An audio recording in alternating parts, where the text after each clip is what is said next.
Chapter 1. The Meeting. Colin Fenton was lying on the bed in his hotel room, wishing that he was somewhere else. The window was open, and he could hear the constant sound of traffic outside. The hotel was in Brentwood, a small town in Essex, just beyond the eastern suburbs of London. Colin was in Brentwood to teach a computer software course to the administrative staff of a company called Sutton Chemicals. This kind of teaching was always dull, tedious work, and today, the first day of the course, it had been particularly dull and tedious. By the afternoon, Colin had been exhausted. Now it was good to lie on the bed in the semi-darkness. The evening air was cool and damp. Slowly, Colin got up off the bed and went to close the window. He stared out over the hotel car park towards the wide, busy street beyond, while he wondered where he could go to eat dinner. He had a shower and put on some casual clothes. He phoned his home in Bath, about 200 kilometres away to the west, but his wife wasn't in the house. Then Colin remembered that she had been going to travel to see some clients that afternoon. She'd probably had to work late. She often did. I'll phone her after dinner, he thought. Colin and his wife, Julie, were partners in business. Their company, CJF Software Solutions, developed computer programs and sold them to a number of large businesses. Colin looked after the company's finances, the marketing of the computer software, and the organisation of training courses.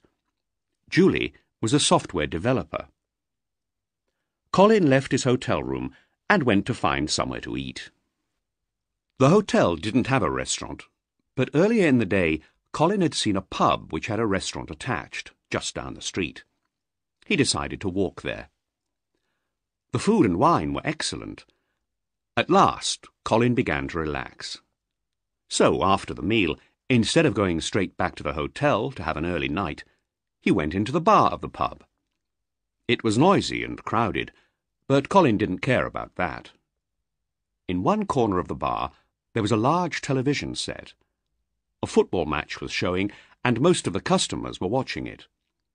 Colin bought a drink and tried to find an empty seat. As he was looking round the crowded room, he saw something that almost made him drop his glass. He walked towards a man who was standing at the other side of the bar. "For a moment I thought I was looking in a mirror," he said. The other man was shocked too. The two of them stood, facing each other. It was strange, unreal. Then they both laughed. The two men were unbelievably alike. They were both in their late 30s. They had almost identical features. They even had the same hairstyle. Colin was perhaps slightly heavier, but otherwise the two men were doubles. "We could be twin brothers," the other man said. They introduced themselves. The other man's name was John Bentley. He had a soft London accent. "There's a seat free at our table, if you'd like to join us," he said. "I must introduce you to my wife." Linda Bentley was sitting on a long seat in the corner farthest from the television. She moved along the seat to make room for Colin. "It's incredible," she said, looking at Colin and her husband. "You two are identical. You're perfect doubles." Linda was dressed in black clothes. She had fair hair, large green eyes, and a broad smile. She wore a lot of makeup, and she wore a lot of heavy gold jewellery. Her skirt, Colin noticed, was very short indeed. She could not have looked less like his own wife, but he liked the way she looked. "I've not seen you in here before, Colin," John Bentley said. "Where are you from?" "Bath," Colin said. "My wife and I own a small computer software company there. I'm in Brentwood for a couple of days, teaching a course." "Oh, I don't know anything about computer software," Linda said. "You must be very clever." She smiled at him, and Colin laughed. "No," he said, "my wife's the clever one." Colin enjoyed being with the Bentleys. He liked their friendly way of talking. Over the next hour, he drank more than he had planned to drink. As a result, he became very talkative. But after some time he noticed that John Bentley had become silent. Bentley was probably bored with hearing him talk, Colin thought. But Linda kept asking him questions about his business. When it was time to leave the pub, Colin shook hands with the Bentleys, and they wished one another good night. "Will you be here in Brentwood again?" Linda asked Colin as they walked out into the cool night air. "Yes, I will, actually," Colin said. "I've got another 2-day course to teach at Sutton Chemicals in about a month's time." "Oh, so perhaps we'll be seeing each other again then," she said. "That will be great." Her eyes opened wide with pleasure. "Yes," Colin said, "we must meet. I'd love to see you again, both of you." Colin turned into the street, and John and Linda Bentley walked towards a white van at the far side of the pub car park. "Good night, Colin," Linda called.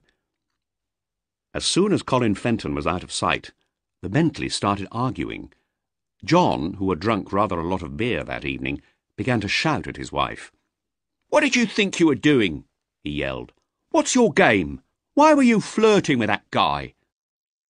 When he was angry, John Bentley sometimes became violent and hit his wife. But now some people were crossing the car park behind them, talking in loud voices and laughing. Linda knew her husband wouldn't hit her while there were people near. "Shut up," she said. "Give me the keys to the van." John ignored her and began opening the driver's door.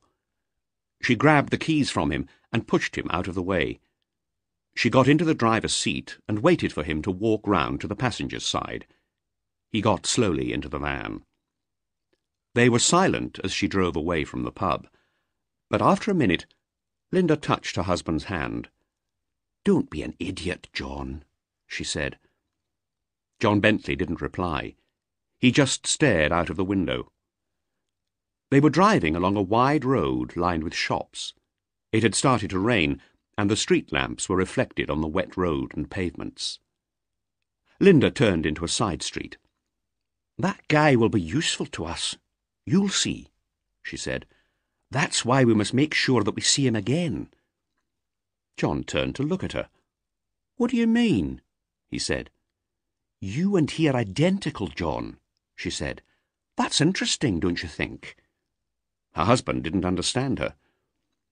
A minute later, Linda slowed down and turned onto the drive in front of the garage of their small house. The van's headlights shone onto the garage door. "You can forget about small-time thieving now, John," Linda said. "If you do one big, easy robbery now, we'll be rich for the rest of our lives." "I'm going straight now, Linda," John said. "I'm finished with thieving. You know that. I don't want to go to prison again." "You won't go to prison this time," his wife replied quickly. "There's no way you'll get caught." When Colin Fenton got back to his hotel room, it was too late to phone his wife. "Oh, well," he thought, "I'll be back home in Bath tomorrow night anyway. It doesn't matter now." The idea of another day teaching the administrative staff of Sutton Chemicals was thoroughly tedious. He didn't want to think about it. He thought instead about Linda Bentley. The only good thing about coming back to Sutton Chemicals for another course was that he might get a chance to see her again.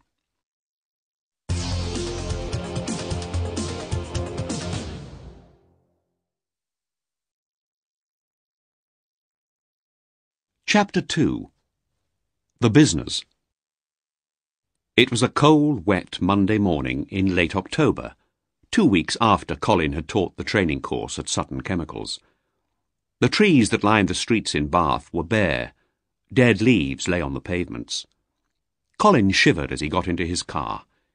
He picked a cassette from a pile on the passenger's seat, put it into the player, and started the car engine.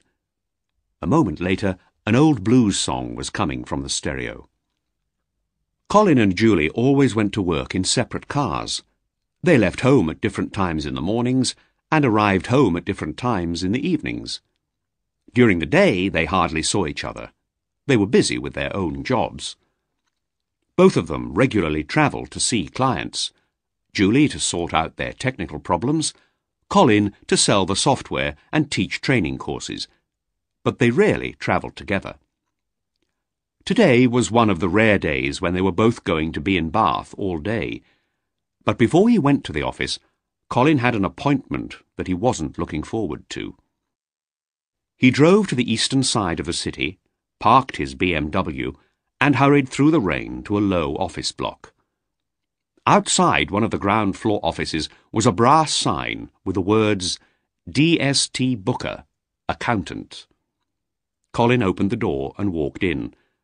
A girl was working at a desk with 6 filing trays, a computer, and 2 telephones on it. "Mr. Booker's expecting me," Colin told her. "Yes, that's fine," the girl replied. "Please go through." Colin went through a door into another room. Mr. Booker was bent over his desk, reading some papers. He wore very thick glasses, and he held the papers close to his pale face. He looked like a man in pain. Colin sat down and pushed a folder of financial documents across the desk.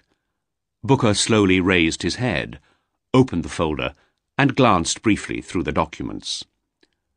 "You're going to lose money for the 2nd year running, Mr. Fenton," he said. "You've got to do something about this quickly, or you'll go out of business." "I know the situation isn't good at the moment," Colin replied. "We're short of cash, but the situation's only temporary."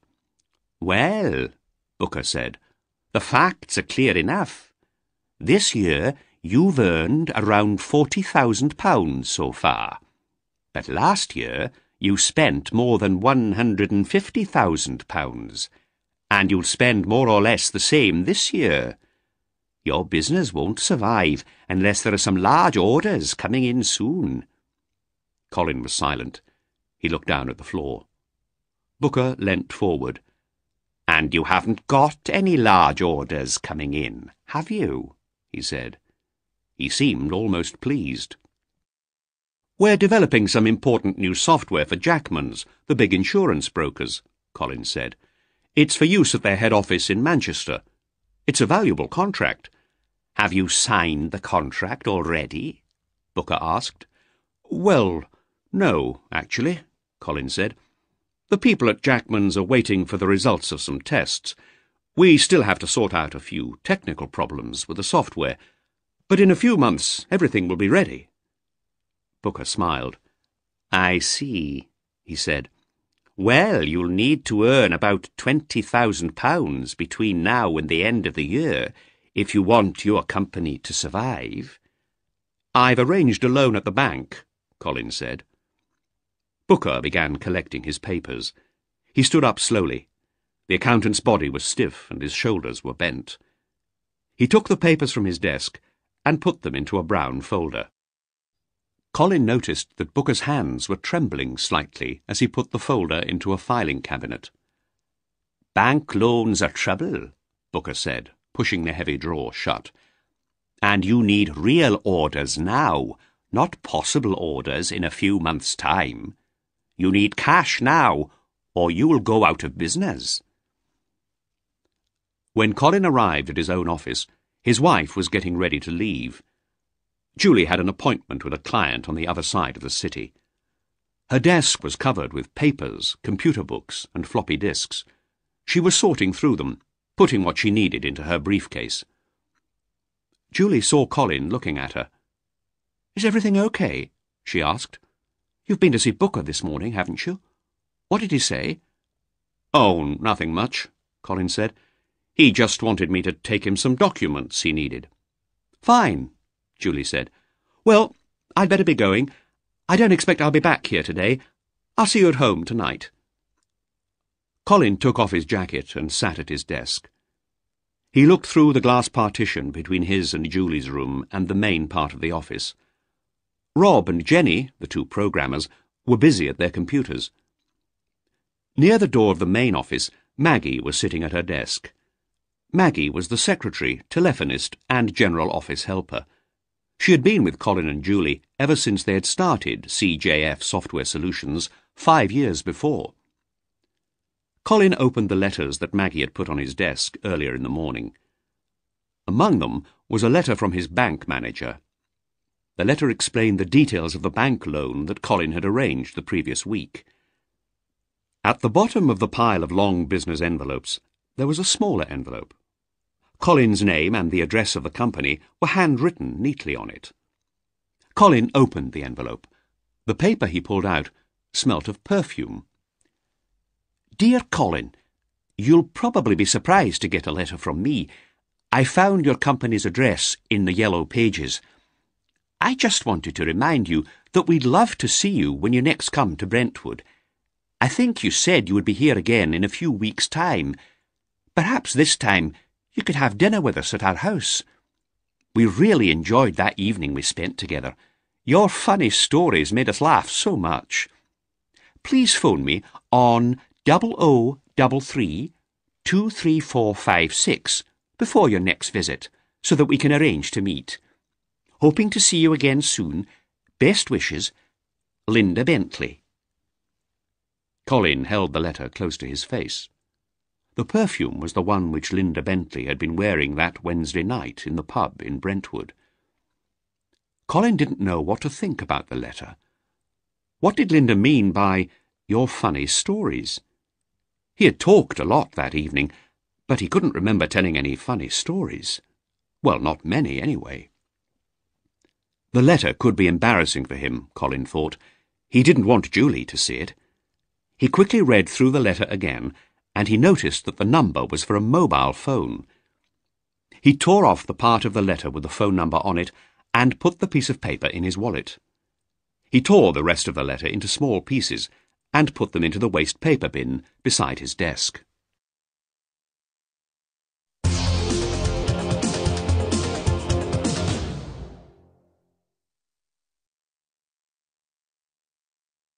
Chapter 3. The Plan. Linda Bentley was 33 years old, and she was good-looking. She was used to getting what she wanted.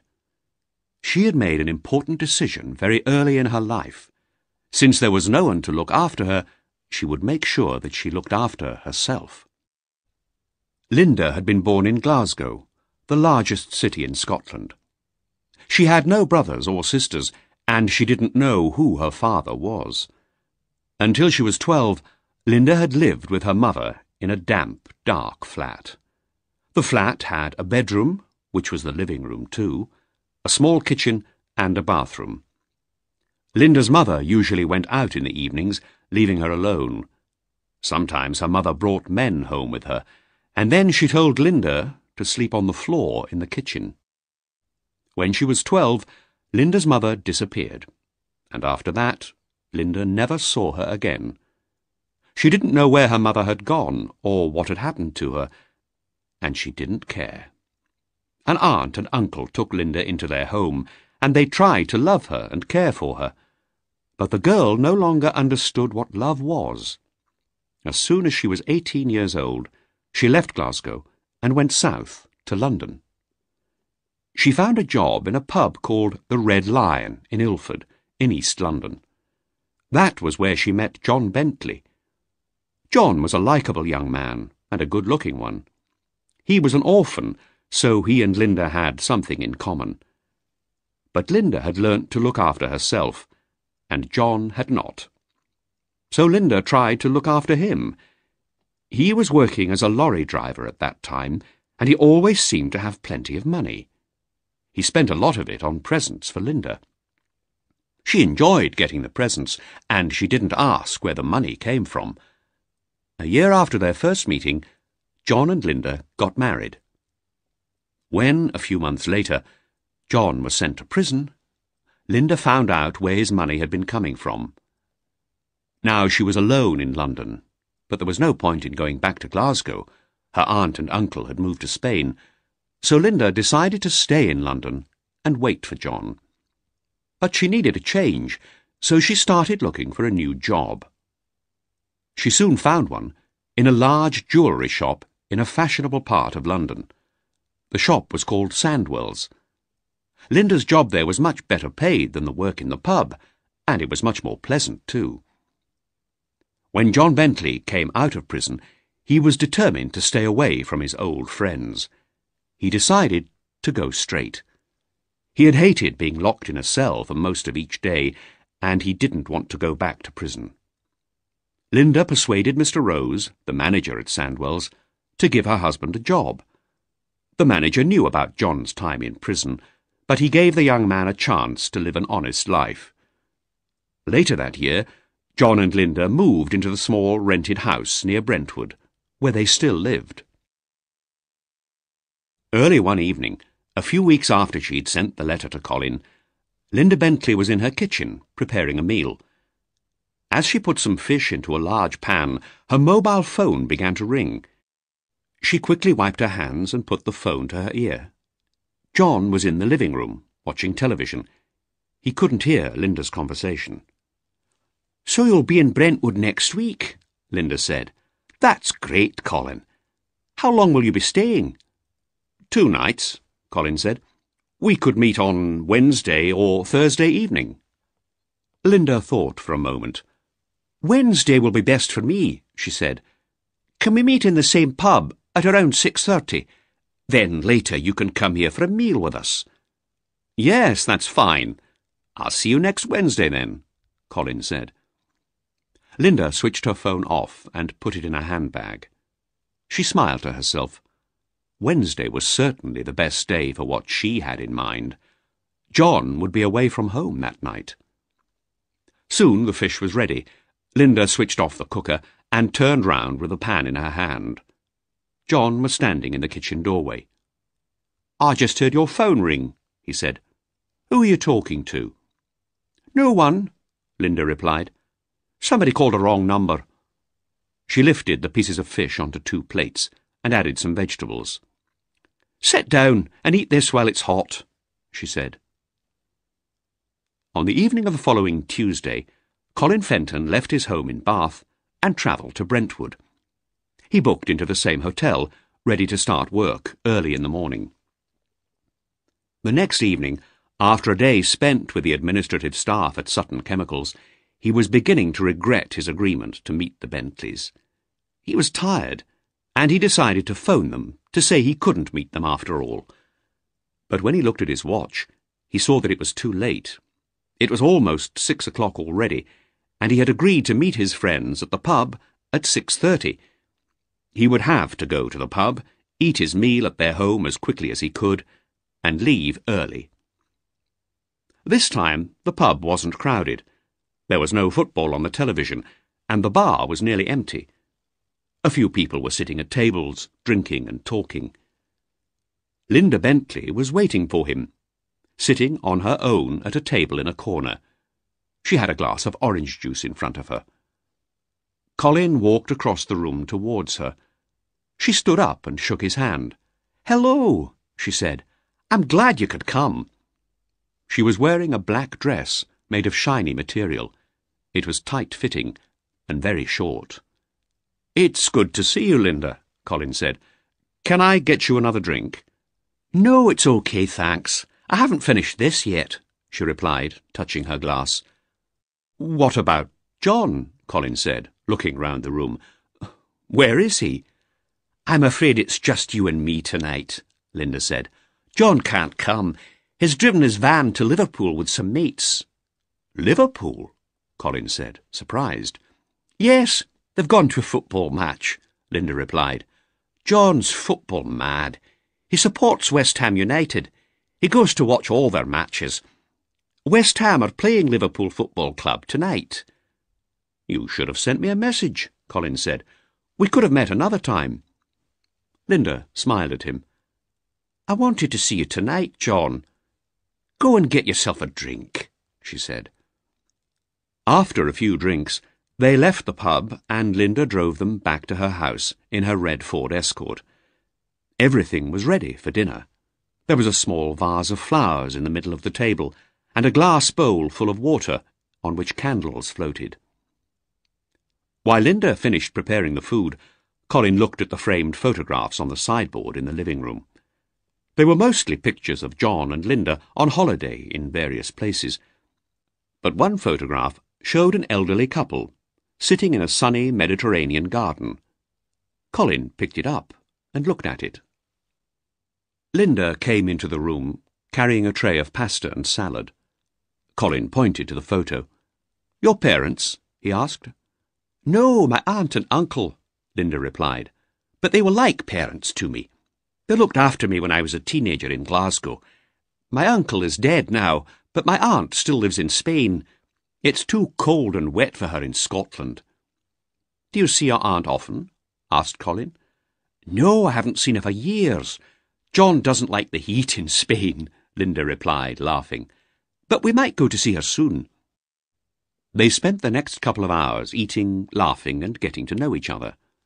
Colin was soon feeling much better, and he was glad that he had come. Suddenly, he found himself looking straight into Linda's large green eyes. She smiled at him and looked down at the table, pretending to be embarrassed. It was late when they finished their meal. Then they sat in armchairs drinking coffee.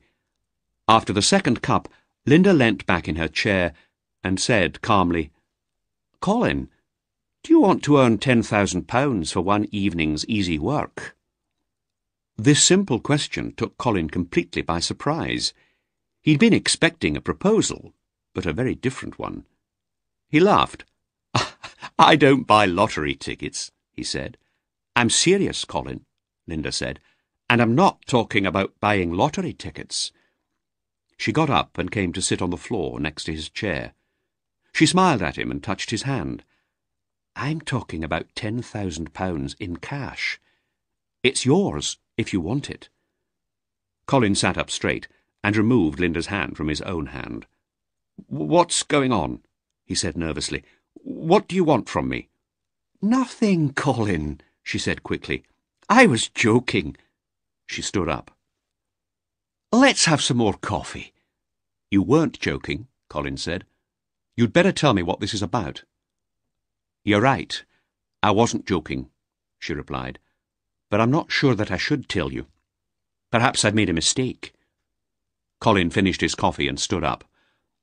"OK, you'd better take me back to my hotel," he said. "It really is late. It's past midnight." Colin got up and went into the hall to get his coat. When he came back into the living room, Linda Bentley's eyes were wet, and tears were running down her cheeks. "I'm sorry, Colin," she said. She cried quietly.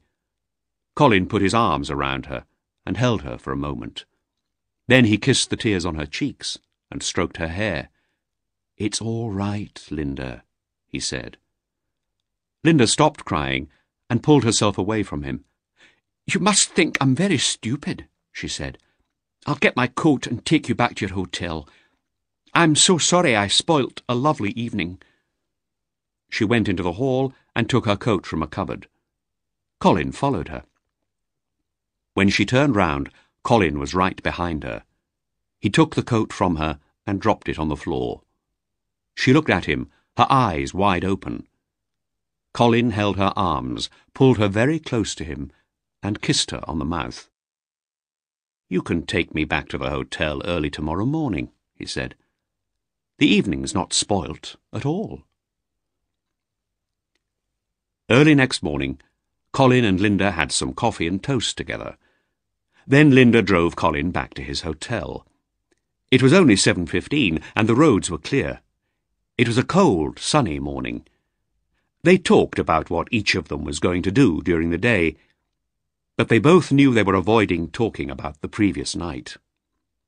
Suddenly, they both became silent. Colin stared out of the window. They were driving past trees that were white with frost. Colin turned and looked at Linda. At last, Linda smiled at him and spoke. "What are you thinking about, Colin?" she asked. "It was a strange evening, wasn't it?" he replied. Linda nodded. "You planned it all, didn't you?" Colin said. "Do you mind if I did?" she asked. Colin thought for a moment. "No, I don't think I do," he said. Then he added, "And what about the £10,000? You were serious about that, weren't you?" They had reached Colin's hotel. Linda drove onto the car park and switched off the car engine. "My husband is going to need an alibi," she said. "You can provide one for him. It's as simple as that." "What do you mean?" "You and John are identical. All you have to do is pretend to be John for a night. While John does a robbery, am I right? Right! What's he going to steal? I can't tell you that. Linda, I need to know, Colin said. It won't be an armed robbery, will it? Nobody will carry a gun. No one will get killed or hurt, Colin. What's the plan? Colin asked. Is John going to rob a bank? No, Linda said, and you don't need to know any more about it. Yes, I do, Linda, Colin insisted. I have to know what risk I'll be taking. I don't want anybody to get hurt, and I don't want to spend years of my life in prison. Linda thought for a moment. All right, Colin, she said. I'll tell you the plan.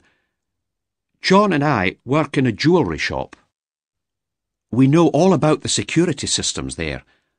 John will be able to get inside the shop at night without setting off the alarm. He'll smash a window and set off the alarm as he's leaving. We hope that the police will think it's an ordinary break-in. But John has a criminal record, and the police might suspect him if he doesn't have an alibi. He'll need a really good alibi. You can provide him with it. I understand, Colin said. When do you plan to do this? We haven't chosen a date yet. We can make our plans fit with yours, Linda replied. You travel a lot because of your work, you told us that. One day, when you're somewhere a long way from London, you can stay in a hotel using John's name. That will give John a perfect alibi, and only the three of us will ever know how the robbery was done. You've planned this all very carefully, haven't you? When I want something, I make sure I get it, Linda said. Colin thought about the previous evening. Yes, you do, he agreed in a cold voice. What about the money? The £10,000? We can pay you a few thousand in advance, Linda said. You'll get the rest soon after the robbery. I might be able to help you, but I need some time to think about this, said Colin. OK, Linda said. You've got my phone number. I'll be in touch, said Colin. He got out of the car and watched Linda drive away. Then he went up to his room to get the things he needed for his day at Sutton Chemicals.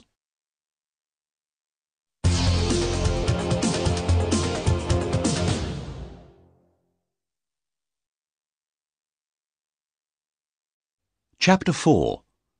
The Journey. A few weeks later, Linda Bentley got the phone call she had been expecting. She was hurrying back to the jewellery shop after her lunch break. It was nearly Christmas, and the London streets were crowded with shoppers.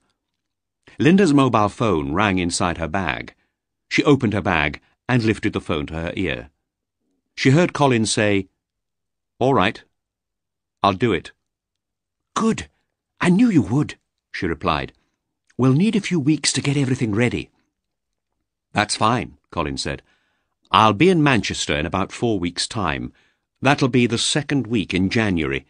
We can arrange John's alibi for then." "Phone me again next week, Colin," Linda said. "We'll fix the dates and times then."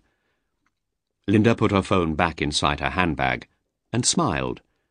She pushed her way through the crowds and she ran down some steps into an underground station. Her only problem now was to tell John about the plan. Her husband still knew nothing about her second meeting with Colin Fenton.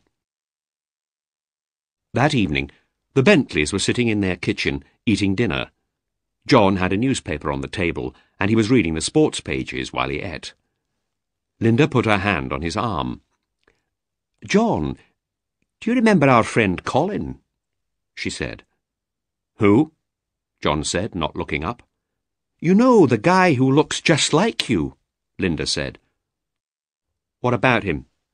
John turned the page of the newspaper and folded it. "He's agreed to give you an alibi." Linda stood up and carried her plate to the sink so that she did not have to look at John. John put the newspaper down and pushed his chair back. "When did you speak to him?" he said. "A couple of weeks ago," Linda said, filling the sink with water. "I met him in the pub. He was teaching a course at that chemical company." "Was that when I was in Liverpool?" Linda knew that John was angry and jealous. She didn't answer him. You waited for me to be out of the way, John shouted. I expect you had a great time together, didn't you? Come on, answer me.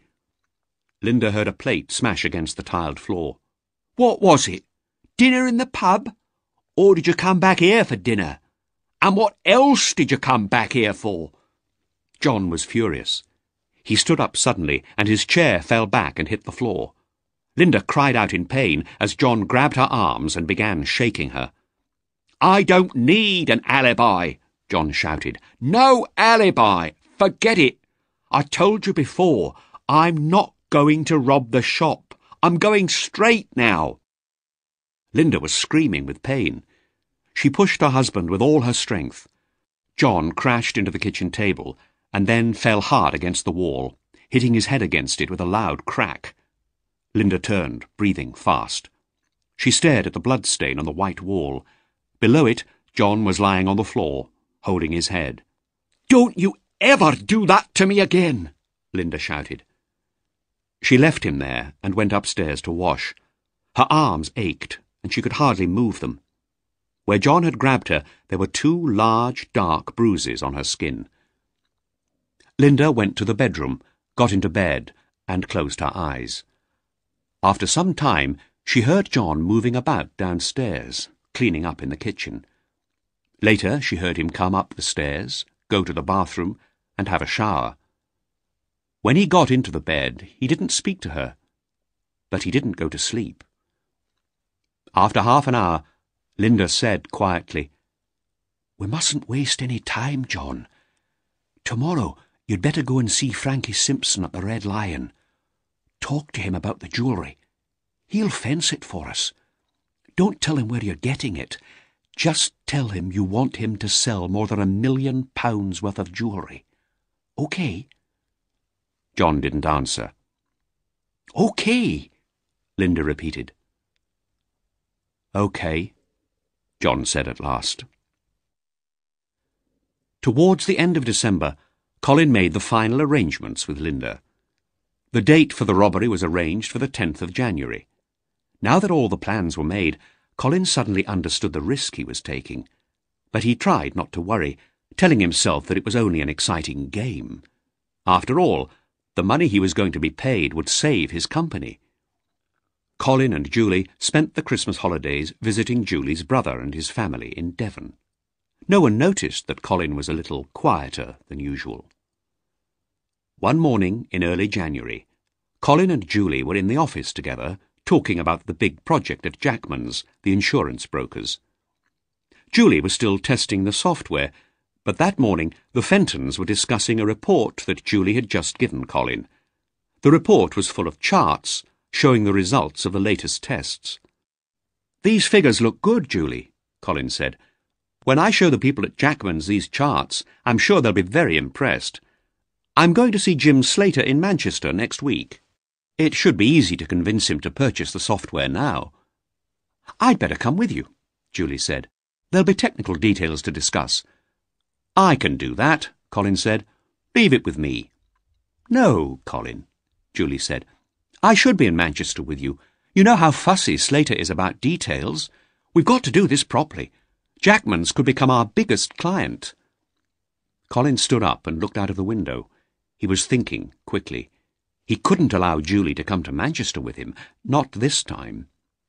He turned round and said, "I'll just have preliminary talks with Slater. We won't discuss the details this time. Of course you'll be with me when we have that discussion. I've already fixed this appointment, so I'll go alone this time. Anyway, I've got other people to visit up in the Manchester area. I'll be away for a couple of days." "You should have spoken to me first, Colin," Julie said. "You shouldn't have arranged an appointment before seeing my report on the latest tests." "Slater phoned me, Julie. The meeting was his idea," Colin said. He was surprised at how easy it was for him to lie. "Slater asked to see me, so I fixed it with him." On Tuesday, the 10th of January, Colin worked at the office in Bath all day. Then, at about 5:30, he went home to pack his suitcase for the trip to Manchester. He changed into casual clothes, jeans, sweater, and an old sports jacket. He didn't want to look like a businessman when he arrived at his hotel later that evening. He wanted to look like John Bentley. He was ready to leave his house by 6 o'clock. He put his mobile phone in one of the pockets of his jacket. As he stepped out of the house and walked towards his car, he felt an icy wind on his face. Fine, powdery snow blew across the drive. Colin put his case in the boot of his BMW, got into the car, and started the engine. Instead of driving towards the M5, the quickest route to Manchester, Colin made his way to the M4 and turned east towards London. He stopped at a service area near Swindon to buy petrol and have a quick cup of tea. He was hungry, but there was no time to eat. The motorway was quite busy, and the snow was falling faster. It was nearly 8 o'clock when Colin reached the last exit before the M4 crosses the M25, the motorway that circles London. He left the M4 and a few minutes later he drove into a lay-by off a small road. He saw the Bentley's red Ford Escort waiting there, and he parked next to it. He got out into the snow and the freezing air and approached the other car. Linda Bentley opened one of the rear doors for him to get in. He sat beside her. "Exactly on time," Linda said. Colin nodded. Then he said hello to John Bentley, who was sitting in the driver's seat. Linda handed Colin her husband's driving licence. "What's this for?" Colin asked. "You may need it," Linda said. "The alibi must be perfect. If you're stopped by the police, you must show them John's documents, not your own. We can't take any risks. What if there's an accident? We'll need your licence too, for the same reason." Colin took his driving licence from his pocket and gave it to Linda. "What about my money?" he said. Linda took out a thick envelope from her bag and handed it to Colin. "That's £5,000 in £20 notes," she said. "Count it." Colin did. "Right," Linda said. "Did you book a hotel room in Manchester as John Bentley?" Again Colin nodded. "Good. Phone us at about 11:30 when you get to the hotel. Once we know that you've arrived and that the alibi's okay, we can get moving. Is everything clear?" "Yes," Colin said. "OK, get your case," Linda said. They all got out of the Bentley's car. Colin opened the boot of his own car and took out his case. Colin and John exchanged car keys. "We'll meet here at the same time on Thursday," Linda said. "You'll get your car and driving licence back then, and you'll get the rest of your money, too." She smiled briefly. "We'll wait for your call at about 11:30 tonight, then." "Yes, fine," Colin said. Colin watched while John and Linda drove off in his BMW. He put the envelope of money safely in an inside pocket of his suitcase and zipped the pocket closed. He put the case in the boot of the Escort, then he got into the driving seat. He started the engine and drove back towards the motorway. A few minutes later, he was driving along the M4 towards the junction with the M25. Chapter 5. The Accident. The M25 was very busy and the traffic moved very slowly indeed. Colin didn't need to stay on that motorway for long because he was driving to the junction with the M40. He hoped to make better progress when he turned onto the M40 and started to drive northwest towards Birmingham. But instead, the traffic on the M40 was even worse than on the M25. Roadworks and the high winds and heavy snow reduced the traffic speed to less than 50 kilometres per hour.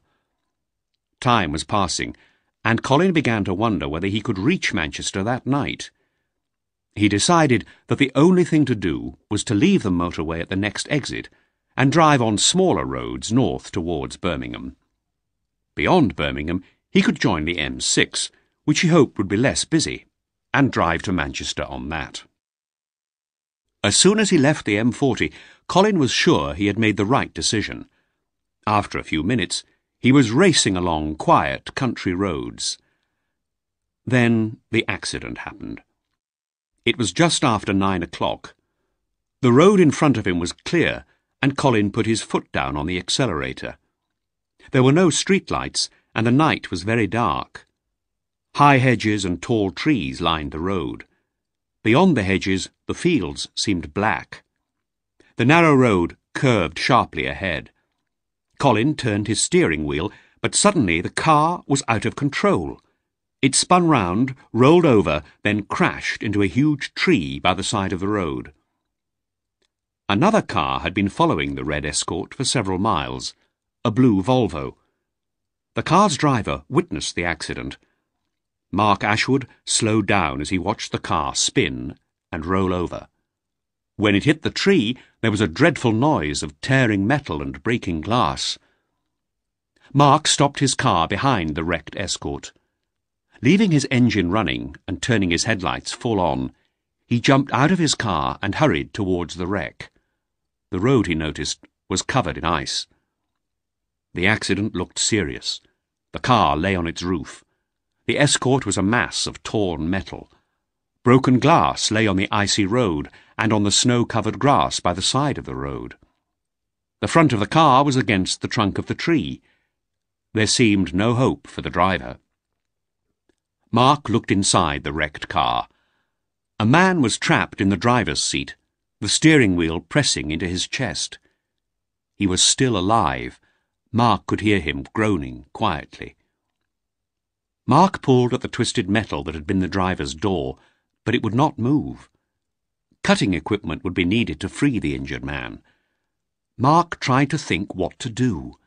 He was a long way from a phone box, and he was not carrying a mobile. He didn't want to leave the injured man alone, but he could do nothing to free him without help. After a minute, Mark heard a lorry approaching. He stood in the middle of the road, waving his arms.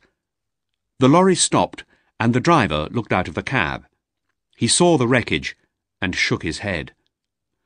"Will you drive to a phone box, please?" Mark shouted to him. "This is an emergency." "There's no need, mate," the lorry driver called back. "I've got a mobile phone." "Then please, phone for the emergency services quickly. There's a man trapped in there. We'll need a fire crew and an ambulance, as well as the police." While the lorry driver was phoning, Mark went back to the injured man. After half a minute, the lorry driver called down from his cab. "An ambulance is on its way," he said. "Do you need my help here?" "There's nothing you can do. I'll wait till help arrives." "Then I'll move on. I'm blocking the road with the lorry." As the lorry moved slowly away, Mark looked inside the wrecked car again. The injured man was trying to speak. Mark could hear him through the broken glass of the driver's window. "Don't try to talk. Help is coming," Mark said. "You'll soon be out of there." There was blood on the man's face. He looked about the same age as Mark himself, somewhere in his mid-30s. "Julie," the man said. "Julian? Is that your name?" "No. Please tell Julie," the man said slowly. It was difficult for him to breathe. "Tell her I'm sorry. I've been so stupid. Tell her, will you? Please tell Julie I'm sorry." "Your wife?" "Yes, Julie. My wife," the injured man said. "I want her to know the truth." "The truth about what?" Mark asked. The man coughed. Blood came from his mouth and ran down his face. In a moment, he was unconscious. The ambulance and the fire engine arrived together. They stopped beside the wreckage of the Escort, their blue lights flashing. The fire crew began cutting at the wreckage and pulling away bits of torn and twisted metal. In a few minutes, they had removed part of the side of the car. Soon, 2 paramedics were beside the injured driver, trying to get him out of the wreck. As they worked, they spoke quietly to each other. A police car arrived a minute later. 2 officers got out. The male driver walked over to the wreck, and the other officer, a woman, came to talk to Mark. He briefly described what he'd seen to the young policewoman. "Was he going fast?" she asked him. "Yes, too fast, I suppose," Mark said. "And the road is icy here on the bend. He just spun round and lost control. His car rolled over and over. I was fairly close behind him. I suppose I was going too fast too. It's lucky I didn't crash into him." At that moment, the paramedics managed to get the driver out of the wrecked car. They lifted him carefully and laid him on a stretcher on the ground. The man groaned once more. Then he was silent. Mark and the policewoman moved closer to them. One of the paramedics looked up. He shook his head. "He's gone. There was no hope," he said quietly. Mark looked at the dead body on the stretcher. He felt both sad and angry. He realized he was trembling. The man's death had shocked him. It seemed so unnecessary. Somewhere the man's wife, Julie, was waiting for him, not knowing what had happened. And perhaps they had children. The paramedics put the body in the back of the ambulance. "Come to the car, sir," the policewoman said to Mark. She took him by the arm. They sat inside the police car. Mark told the policewoman again about everything that he had seen and gave her his name and address. She wrote his words down in her notebook. Soon the ambulance was ready to leave. The paramedics closed the back doors and climbed into the front seats. The ambulance drove away slowly. The other officer returned to the police car. He sat in the driver's seat. He spoke quietly to his colleague. "A breakdown truck is coming to take away the wreckage," he said. Then he turned and spoke to Mark. "You look a bit pale, sir. Are you all right to continue your journey?" "Yes, I'm fine," Mark said. He was silent for a moment. Then he added, "I need to speak to that poor man's wife." "Don't worry, sir," the policewoman said. "We'll take care of that." Mark thought about the driver's wife getting a visit from the police late at night. He tried to imagine how she would feel. "Yes, of course," he said slowly. "But I was the last person to speak to the man. I saw the accident happen. If his wife knows how the accident happened, perhaps it will help her. Can you give me the man's name and address?" "We can't do that, sir," the policeman said. "The man's relatives will have to identify the body first." "But I must speak to his wife," Mark said. "Before he died, he gave me a message for her. It was important to him, and it might help his wife accept his death." The policewoman spoke quietly to her colleague. "He could phone me in a few days," she said. "The identification will have been made by then." The policeman nodded. "Okay," he said. The woman wrote down her name and phone number and gave it to Mark. "You can get in touch with me at this number on Monday morning. I should be able to tell you the man's name and address then." Mark folded the piece of paper and put it inside his wallet. "Thanks," he said. "We'll need you to call at the police station in Thame in the next day or two, sir," the policewoman said. "You were the only witness to the accident. We'll need you to sign a statement. You'll probably have to attend the inquest, too." "Yes, of course," said Mark. "I'd better go now." "OK, sir," the policewoman said. "Drive carefully." As Mark drove away, he saw a breakdown truck approaching.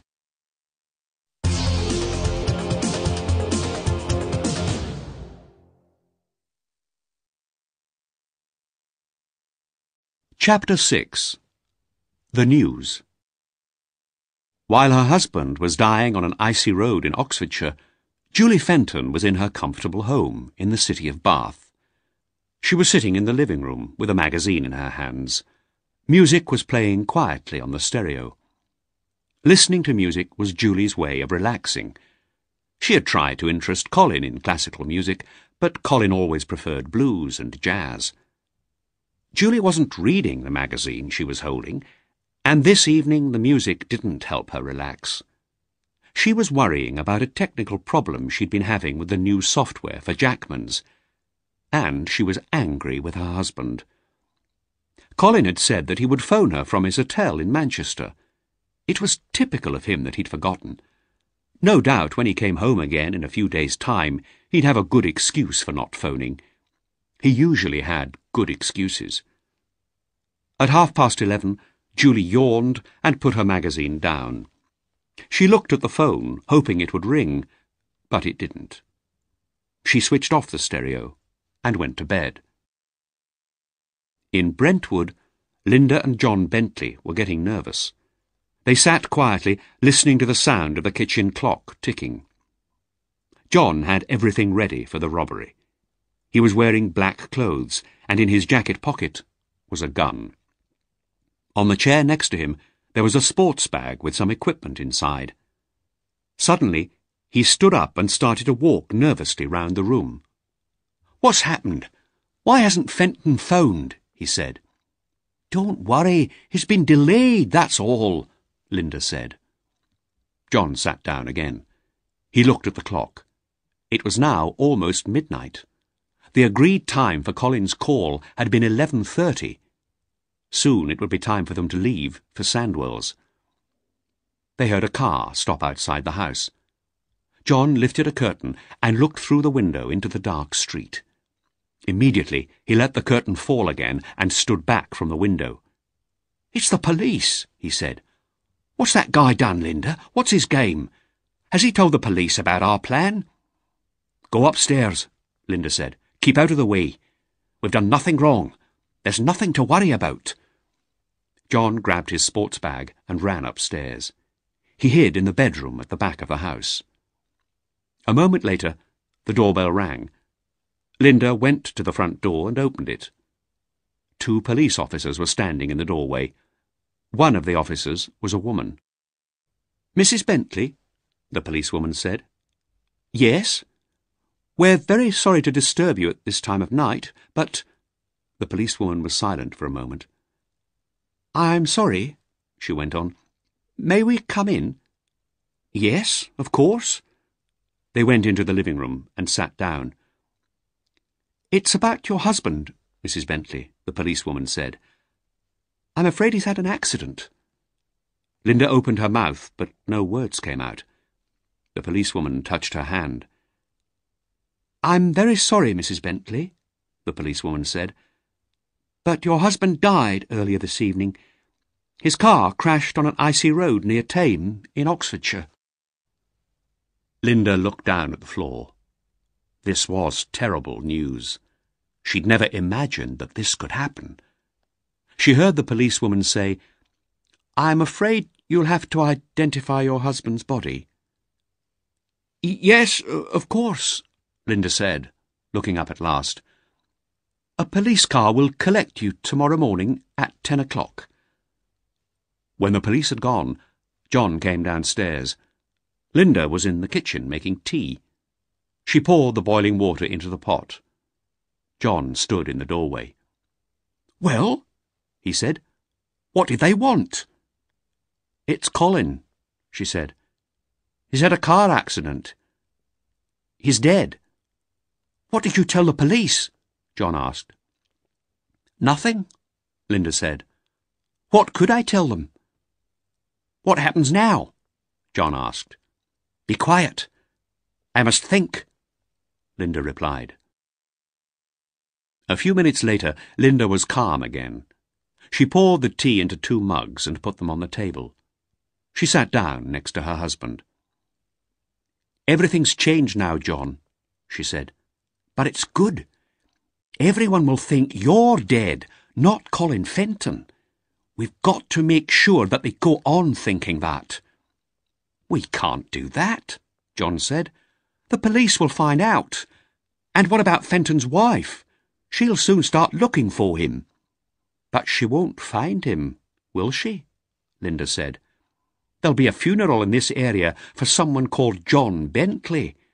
Why would anybody connect that with the disappearance from Bath of a man called Fenton? What about me?" "You'll have to stay hidden for a while," Linda replied. "Then, when the funeral is over and everything's quiet again, you'll do the robbery just as we planned. After that, we'll get away to Spain. It'll be all right, you'll see." They drank their tea in silence. Then Linda said, "Tomorrow I'm going to be busy. The police are coming to collect me at 10 o'clock. I've got to go to Oxford to identify your body. All you have to do is keep quiet in here. You'll have to stay in the back bedroom with the curtains closed. If anyone sees or hears you, we're finished. Is that clear?" "This is madness," John said. "Just do as I say, John, and everything will be all right," Linda said again.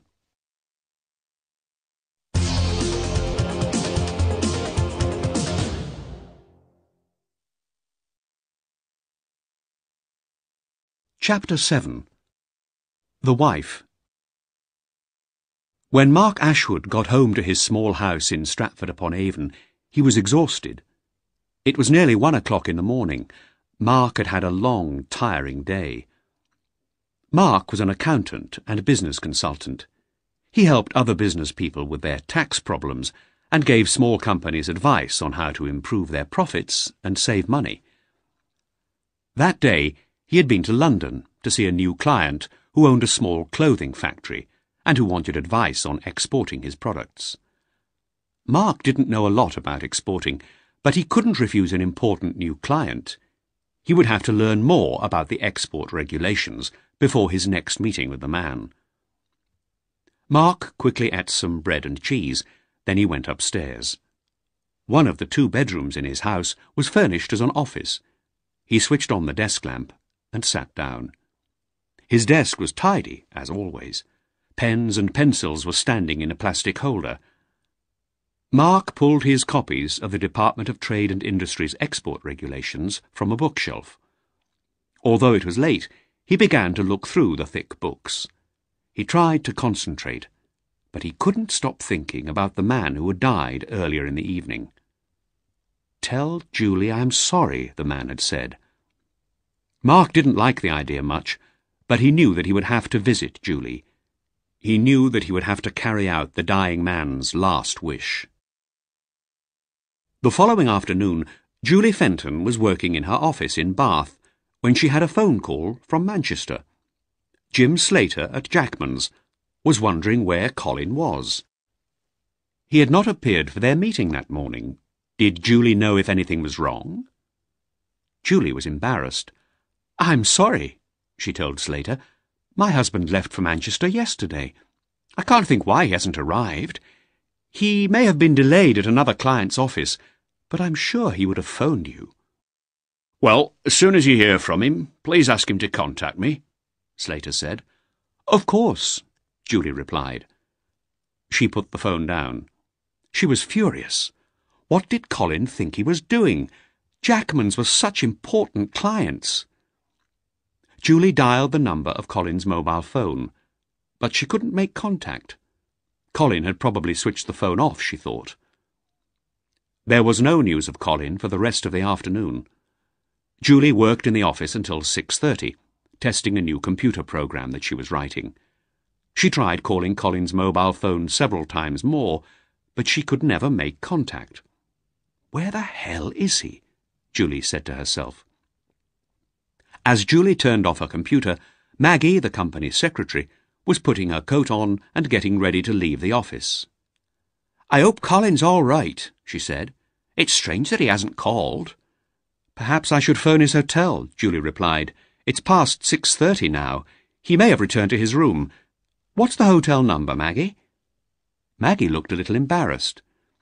"I'm afraid I don't know which hotel Colin's staying at," she said. "Normally he asks me to make his hotel reservations for him, but this time he said he'd already done it himself. I didn't think to ask him which hotel it was." "Well, we'll just have to wait for him to contact us then," Julie said.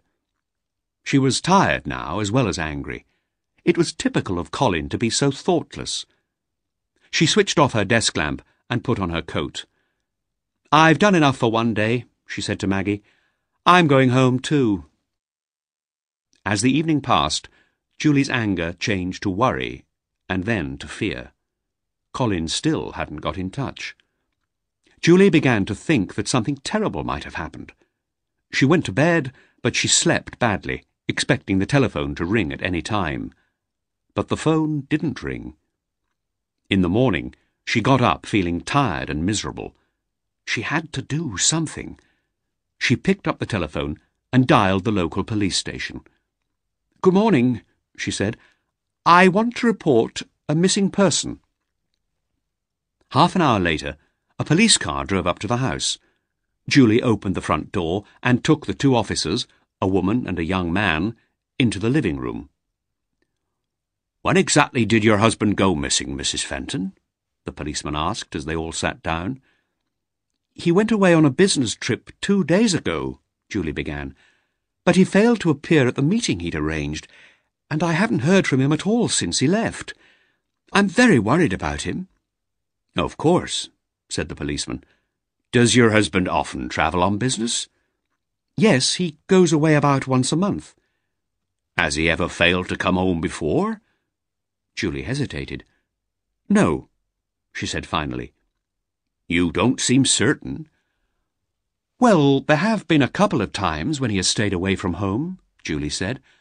"But those times were different. We had had arguments and he was angry with me, but he didn't stay away long, and he never missed business meetings." "I see," the policeman said. "And when was the last time this happened, Mrs. Fenton?" "About 3 years ago." "And there was no argument this time?" "No," Julie said. The police officers asked for Colin Fenton's personal details: his age, his description, what clothes he had been wearing when Julie had last seen him, and they asked what type of car he drove and its registration number. Julie took the police officers to the front door. "We'll tell you if we hear anything, of course," the policewoman said. "But I must warn you, Mrs. Fenton, if your husband doesn't want to return, that's not a matter for the police. If he has abandoned you, that isn't a crime. The police can do nothing to help you." "I understand that," Julie answered. The police officers walked back to their car, and Julie closed the door. She felt miserable and alone. She went to the kitchen and made a drink. Then she had a shower and put on fresh clothes, ready to go to the office. It was going to be another busy day.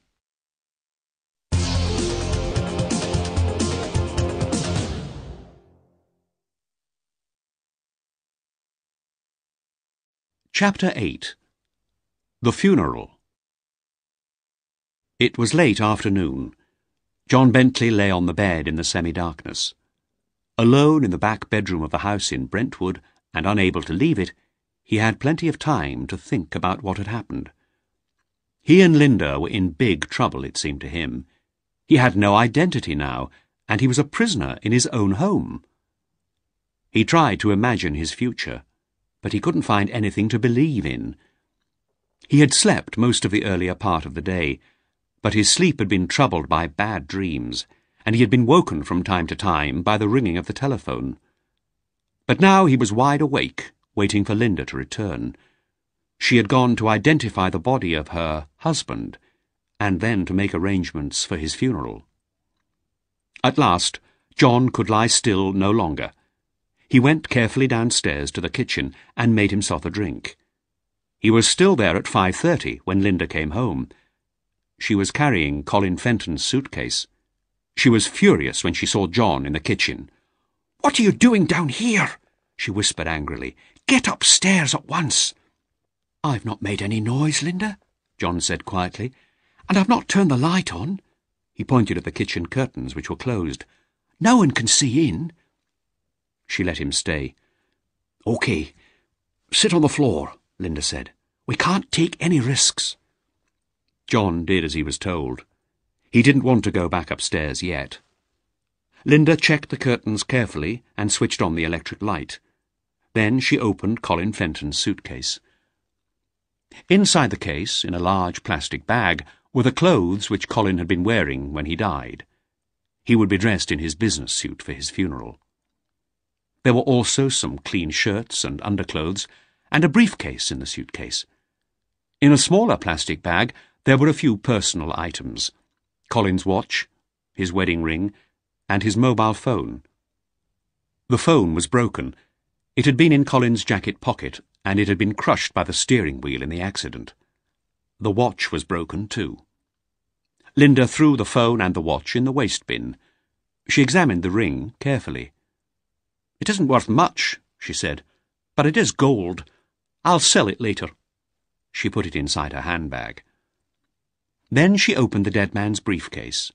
She glanced quickly at the papers and files inside it, then she threw those in the bin. There were several zipped pockets inside the briefcase. Linda checked them all, but she didn't find what she was looking for. She frowned. "The police would have told me," she began. Then she stopped and checked the suitcase again. There was a zipped pocket inside that too. Linda opened it quickly. The envelope was still there. She pulled it out, opened it, and counted the money nervously. £5,000. It was all there. She sighed. The money had been borrowed. It was part of an advance paid by Frankie Simpson for the jewellery he was going to fence for them. "How are you feeling, John?" Linda asked her husband. She was calmer now. "I need to get out of this house soon," he replied, "and the phone's been ringing all day." "I can believe that," Linda said. Earlier that day, before going to identify the body, Linda had told the manager at the jewellery shop about John's death. She had also told Frankie Simpson about it, and Frankie would have told John's old friends at the Red Lion. People had obviously been phoning to talk to Linda about John's accident and to sympathise with her. Well, she and John had to continue with the lie now. And anyway, only by doing that could they carry out the robbery and escape safely with the money. "I'm hungry, Linda," John said. "I need something to eat." "You'd better get back upstairs," she told him. "I'll cook you something and bring it up to you in half an hour." John returned quietly to the back bedroom. He lay on the bed again, still angry with Linda for getting him into this situation. Soon he heard her coming upstairs. She entered the room carrying a tray with a plate of hamburgers on it. John sat up and began to eat hungrily. "I'm going out again now," Linda said. "I'll probably be back late." "Where are you going?" John did not want to be alone again. "I'm going to get rid of Fenton's car." Colin's BMW was in the Bentley's garage. Linda looked up and down the street before she went to get it, but it was dark outside now. The neighbours would not notice Linda driving away in a car which did not belong to her. Linda drove to the M25 and travelled along it until she was on the western side of London. She turned off the motorway when she came to the exit for Heathrow Airport. She drove Colin's car into one of the long-stay car parks and parked it there. The long-stay car park was a good place to leave Colin's car, Linda thought. It would be some time before anybody realised that the BMW had been abandoned. And when the police did know about it, they would think that Colin had got on a plane and left the country. They wouldn't search for him. They certainly wouldn't suspect that he was dead. Linda knew that hundreds of people went missing every year in Britain. Colin Fenton would simply become another missing person. Linda walked from the car park to Heathrow Central Underground station. Soon she was sitting on a train going back across the city. It was nearly midnight when she arrived at Upminster Station. From there she took a taxi home. John was asleep. The tray and the dirty plate were on the floor beside his bed. The next few days were difficult for Linda. She couldn't stop visitors coming to the house. John had to stay inside his room most of the time and be very quiet. He felt like a trapped animal. Often he wanted to run outside and scream, but he knew he had to stay hidden. He kept his gun in a drawer beside the bed, and sometimes he took the gun out and held it in his hand. He'd never fired the gun at anyone, but as he lay there in the dark room, he wondered what it would be like to kill someone with it. After the first couple of days, he slept with a gun under his pillow. The gun made him feel safe. Then it was the day of the funeral. The body was going to be cremated. Linda told everyone that that was what her husband had wanted. The funeral took place at a crematorium near Brentwood. A few of John and Linda's colleagues from Sandwell's came to the crematorium, and so did Frankie Simpson, and some of John's other mates from the Red Lion. By the afternoon, All that was left of Colin Fenton was a container of ashes. Linda had asked for the ashes to be scattered in the garden of the crematorium. When Linda arrived home after the cremation, she went upstairs to see how John was. She opened the door of the back bedroom. It was dark in the room, but Linda could just see her husband. He was pointing his gun at her. "I've had enough of this, Linda," he said angrily. "I can't stay here any more. You've made me a prisoner." "You're not a prisoner, John," she said calmly, as though talking to a child. She moved closer to him. "We're in this together, John. We both have to be strong." "It's madness," John said, sitting up. He was staring at Linda, furious with her. "This whole plan is madness. It'll never work." Linda touched him gently on the arm. He pushed her hand away, violently. "Why have you done this to me?" he said. "You've taken my life away from me. I'm trapped." "John," she said softly, "we've got to be patient. We need to wait just a couple of weeks, that's all. Then we'll do the robbery and we'll get away. No one will ever find us, and we'll have all the money we could want. 2 more weeks and we'll be free, John. We'll be free forever." John allowed Linda to touch his arm now. "I don't believe it," he said quietly. "You have to believe it, John," Linda said. "It's true." She sat on the bed beside him, and she took the gun from his hand. "Listen, John, in a few days' time I'll go back to work. But I'm going to tell Mr. Rose that I'll be leaving my job at Sandwell's at the end of the month. That's in just a couple of weeks. I'll tell him I can't live here alone, without my husband. I'll tell him I'm going back to Scotland. I've already cancelled the lease on this house. Just before I leave the shop, you'll do the robbery as we planned. Now that you're officially dead, your alibi is even better than before, isn't it? John Bentley can't rob shops. He's a dead man. It's the best possible alibi, and I'll only have to behave normally at work for a few days after the robbery." Suddenly, Linda smiled. "I'm sorry, John, my love," she said. "I know this is very difficult for you. Look, it's dark now. Let's go out for a couple of hours. We'll go for a drink and a meal. We'll go somewhere where nobody knows us. Let's go north towards Saffron Walden. We'll find a village pub in that area. Nobody will recognise you there." John realised that he had no choice but to agree to his wife's plan for the robbery. And after that, they would both have to leave the country as soon as possible. Meanwhile, he was happy with the idea of leaving the house for a few hours. 10 minutes later, Linda was driving the van northwards towards Cambridge. John was hiding in the back. In a small village just south of Saffron Walden, they stopped for a drink and a meal in an old pub. They weren't worried that anybody would know them there. It wasn't the kind of place their friends visited. As they sat in the warm restaurant, looking at the bright log fire, Linda put her hand on her husband's arm. "Just a few weeks more, John," she said again. "Then we'll be free."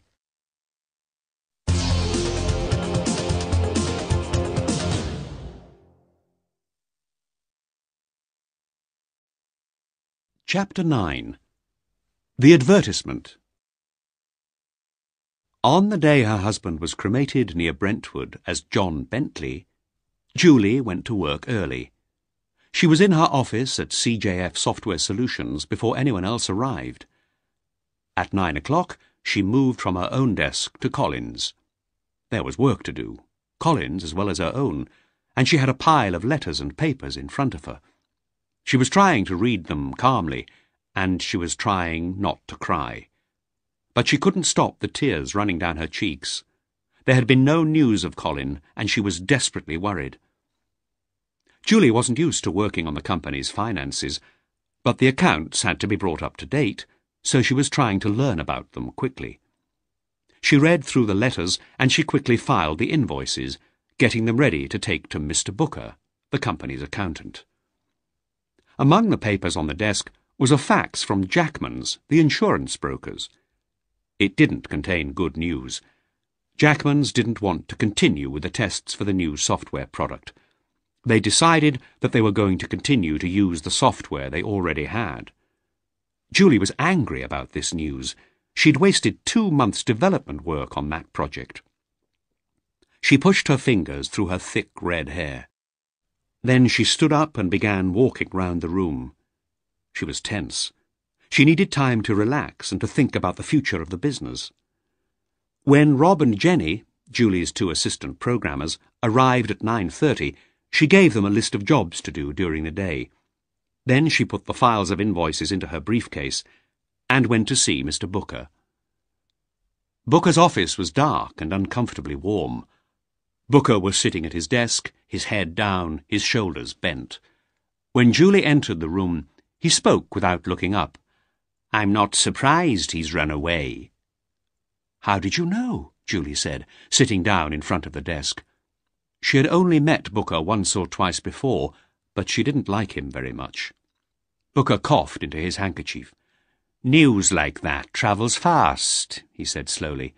"It doesn't surprise me at all." "Why? What do you mean?" "When I last saw your husband, we talked about your company's serious financial problems," Booker replied. Julie looked puzzled.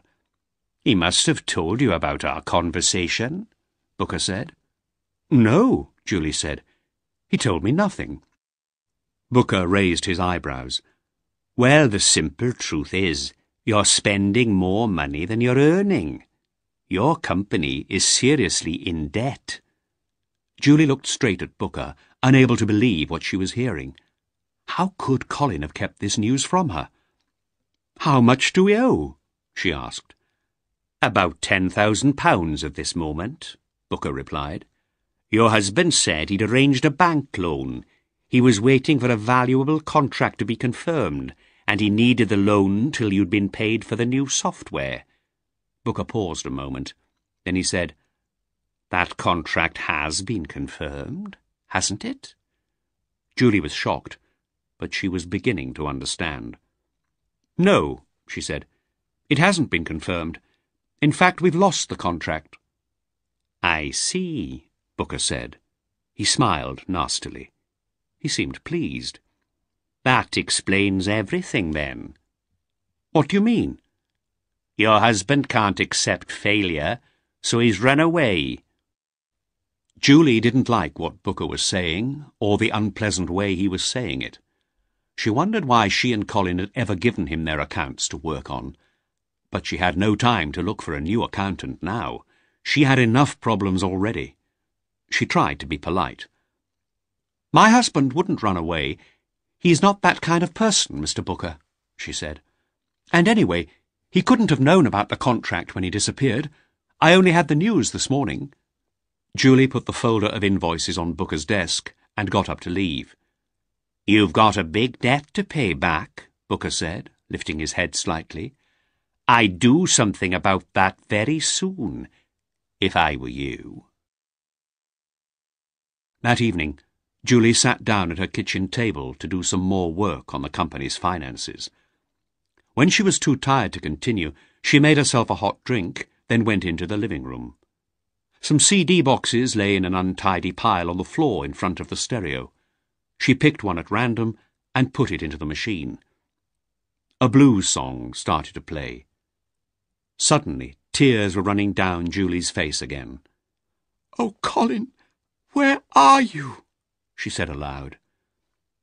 A photo of Colin stood on the low table beside the sofa. Julie picked it up. Colin, relaxed and smiling in the bright sunlight, was sitting outside a cafe by the sea. Julie had taken the photo herself 2 years before, while they were on holiday in the south of France. She shook her head as the tears ran down her cheeks. "Where are you?" she repeated in a soft voice. She could no longer keep the bad thoughts out of her mind. Perhaps the police were right. Perhaps Colin had abandoned her because he didn't love her anymore. Or perhaps Booker was right, and Colin had run away from his business problems because he couldn't accept failure. Julie didn't know who was right, and she didn't care. All she wanted was to have her husband back home again. Somebody somewhere must know where Colin is, she thought. Somebody must have seen him. She decided to put an advertisement in the national newspapers. She would put Colin's photo in the ad. Someone might remember seeing him. Someone might help her find him again.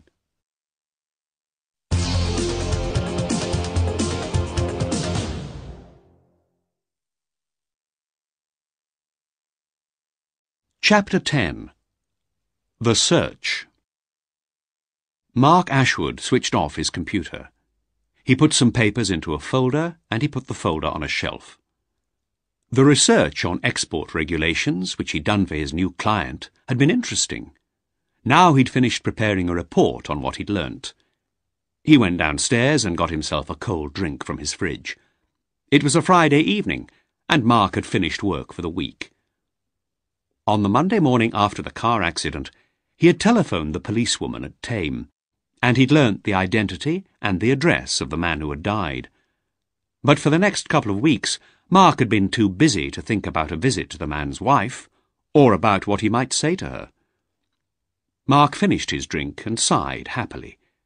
He had arranged to go out with some friends that evening, and the next day they were all going climbing in Wales. In Mark's opinion, rock climbing was the perfect way to relax. It was a sport that required calmness and self-control, and it was exciting to climb a steep rock face with nothing below you but the sea. He was going to enjoy his weekend. But on Monday, he'd take the report to his new client in East London, and then, he decided, he'd better visit Mrs. Bentley. She was the widow of the man who had died in the car crash. He had to tell her what her husband had said just before his death.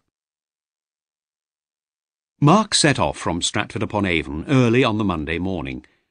He reached his new client's offices on the south-east side of London just before 10:30. Mark and his client spent the rest of the morning and the whole of the afternoon discussing exports and other business. When their discussions were completed, Mark and his client made arrangements for another meeting in about 10 days' time. A few minutes later, Mark was sitting in his blue Volvo in the company's car park, studying a map of the Brentwood area. Having found John Bentley's street on the map, he started his car and drove towards Brentwood. He decided not to phone the man's widow first. It would be difficult to tell her that he wanted to visit her without telling her why, and he didn't want to tell her that till he saw her. It was dark now, and it was raining. People were leaving their workplaces and going home, so the roads were very busy. It was an hour before Mark reached the address he was looking for. Mark parked his car outside the Bentley's house. The street was long and straight, and it was lined on both sides with small, square houses with garages beside them. The street was not well lit. Mark switched off his car engine and looked up at the house. There were no lights burning inside. It looked as though Mrs. Bentley wasn't at home. Mark's journey had probably been a waste of time. He hurried to the front door and rang the bell. To his surprise, he heard sounds of movement inside the house, and for a moment he saw a light through the glass in the front door, a light in a back room of the house. Someone was at home after all. He rang the bell again. Then the light in the back room went off. Now the house seemed silent and empty. Mark went back to his car and wondered what to do. He was going to visit his client in London again in about 10 days' time. He could try to contact Mrs. Bentley again then. But he really wanted to see her at once. He prepared carefully what he wanted to say, and he wanted to say it today. He glanced at his watch. It was 7:15. Mark decided to go and eat some dinner somewhere and then to come back. If Julie wasn't home when he returned, he'd have to try again the next time he was in London. He started the engine and drove away to find a pub or a restaurant. That afternoon, Linda Bentley had told the manager at Sandwell's that she wanted to leave her job at the end of the month. Mr. Rose liked Linda, and he was sorry to hear her news, but he hadn't argued with her. He hadn't tried to change her mind. As soon as the shop closed, Linda went to see Frankie Simpson at the Red Lion. She telephoned first, and Frankie was expecting her when she arrived at 6:30 that evening. They sat together at a table in the corner of the pub. "Shall we get down to business?" Frankie said. "You told me that the deal we arranged will still go ahead." "Yes," Linda replied. "John's death makes no difference to the deal." "And you want me to fence a big pile of jewellery. Is that right?" "Yes, more than £1 million worth." Frankie raised his eyebrows. "That's a hell of a lot of jewellery, Linda," he said. "Can you sell the jewellery for me?" "Yes, I can fence it," Frankie said. "But who's going to do the robbery? I thought John was going to do it, but now—" "You don't need to know that," Linda replied. "When will I get the cash?" "It isn't easy to raise that much cash," Frankie said. "I can't fence that much jewellery in the London area. Some of it'll have to go north, to Birmingham and to Manchester. I've got good contacts in the jewellery trade in both cities, but it'll take a little time to move the stuff." "So how long will it take?"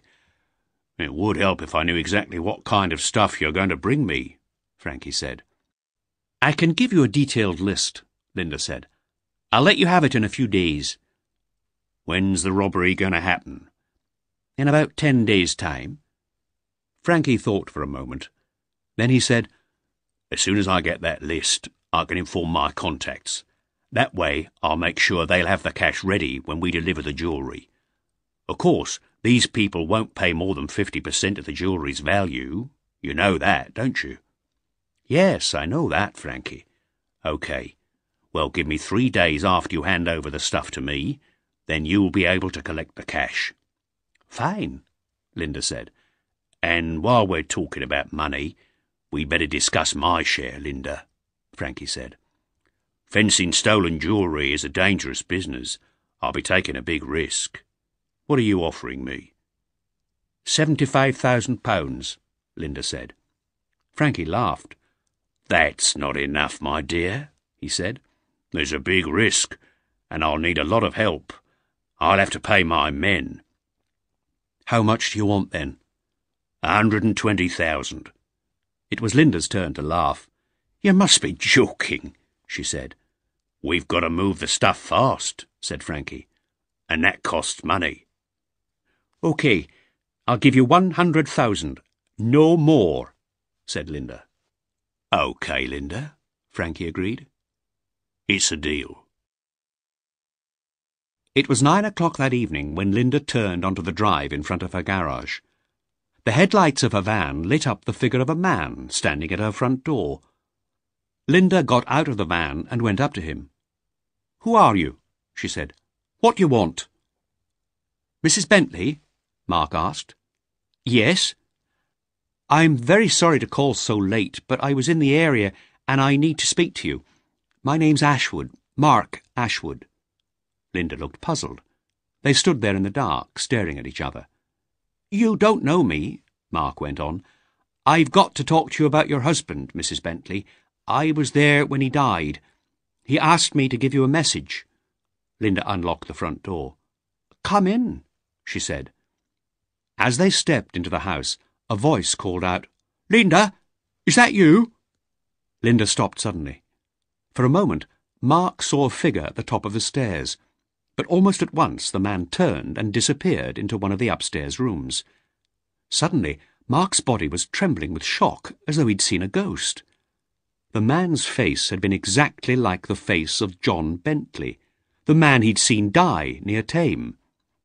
Linda had to think quickly, but that was something she'd always been good at. She smiled sadly at Mark. "A dear friend of mine is keeping me company," she said, "and my friend wasn't expecting me to arrive home with anybody else, and my husband died so recently." She shrugged her shoulders.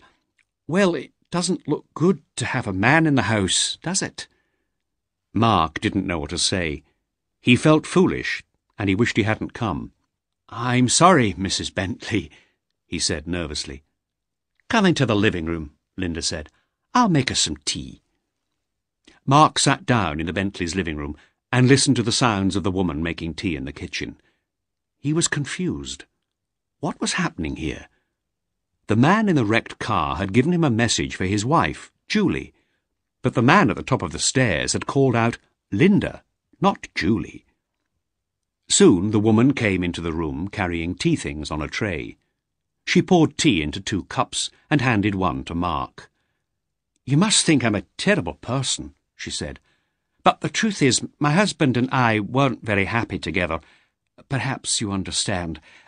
Are you married yourself?" "No, I'm not," Mark said, sipping his tea. It was time to say what he had come here to say. "Your husband was driving in front of me that night, Mrs. Bentley," he went on. "The road was covered in ice. I saw his car spin on the ice and crash into a tree. I stopped to help him. Before he died, he asked me to speak to you.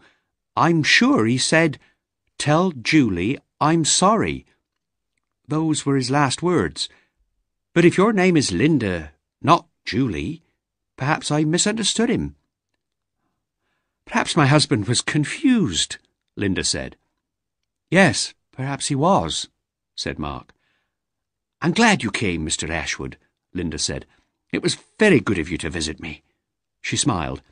"I appreciate what you did for my husband when he was dying." Mark finished his tea and stood up. "I'd better go now," he said. The woman took him to the front door and watched him hurry down the dark path towards his car. It was almost 1 o'clock when Mark arrived home in Stratford.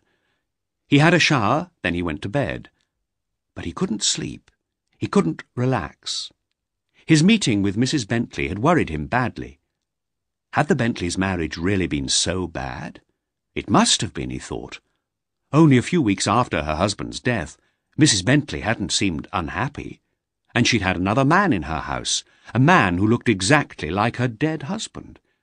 It was all very strange. And as John Bentley was dying, he had spoken about his wife, calling her Julie. But Mrs. Bentley seemed to be called Linda, not Julie. That was strange, too. There was a puzzle here, and Mark wanted to solve it. He thought about these things for hours, until he finally fell asleep. The next morning, he got up later than usual. He was tired after his restless night. He took his Daily National newspaper from the letterbox and went into his kitchen to make some breakfast. He read the newspaper while he ate. For the second time in 2 days, he had a shock. On one of the inside pages, among the ads, there was a photo of a man whose face he immediately recognized. It was the man who had died in the car crash near Thame. Above the photo were the words, "Have you seen this man?" Below it, there was a brief description. Colin Fenton, 35, disappeared on the evening of the 10th of January. If you have any information about him, please phone Julie Fenton on 01522 35912. Had Mark now found the Julie he was looking for? There's certainly a puzzle here, Mark thought. But perhaps I'm beginning to solve it.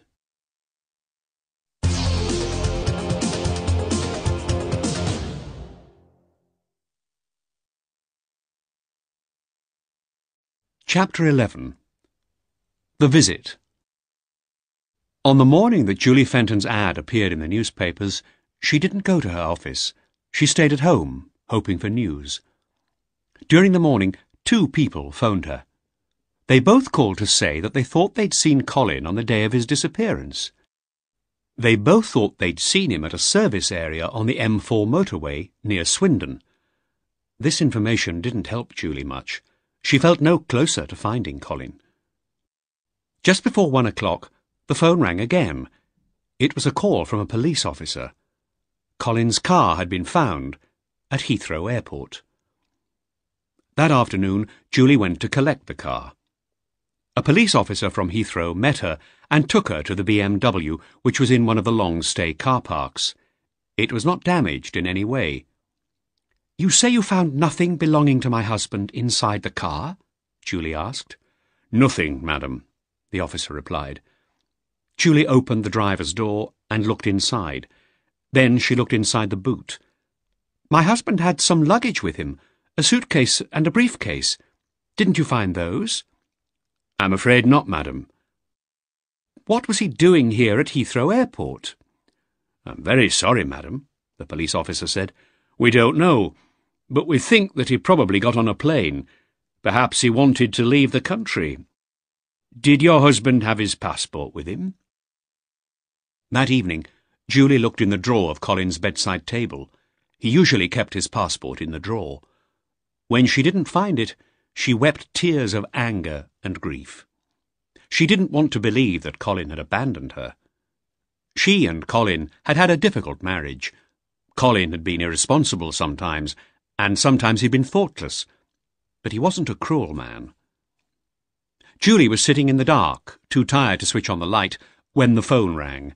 She felt for the phone and picked it up. "Julie Fenton?" a man's voice asked. "Yes. My name's Ashwood, Mark Ashwood. I saw your ad in the newspaper. I believe I've got some information about your husband." Julie went cold. "Do you know where he is?" she asked. Mark was not sure how to answer. "No, not exactly, Mrs. Fenton," he said. "I'm sorry, but the news I have isn't good. I'd prefer to meet you and speak to you. Perhaps I could meet you tomorrow."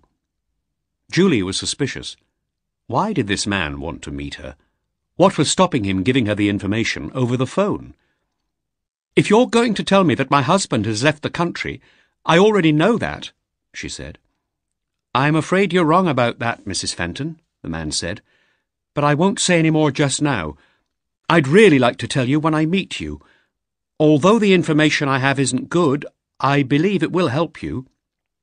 Can I come and see you tomorrow?" Julie wasn't happy about the man's request, but finally she agreed to meet him. "All right," she said. She gave him her address. "What time can you be here?" "Is 10:30 okay?" the man asked.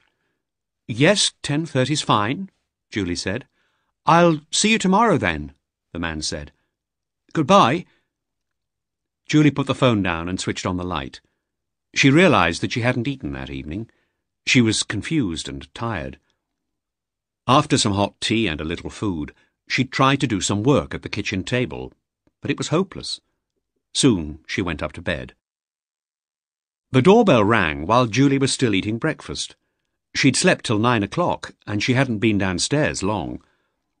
"Come into the kitchen," she said to Mark. "Let me give you some coffee. I'm having some myself." Mark followed her into the kitchen. The table was covered in papers where Julie had been working the previous evening. Julie moved the papers and took a mug from the cupboard. Mark saw that there was a pile of unwashed dishes in the sink. Julie poured Mark's coffee and sat down at the table opposite him. "Sorry about the mess," she said. "I woke late." Mark looked at her. Her eyes were tired, her skin was pale. He tried to think of how he should begin his story. "This must be very difficult for you," he said. Julie sipped some coffee and nodded. "You told me to be prepared for bad news," she said.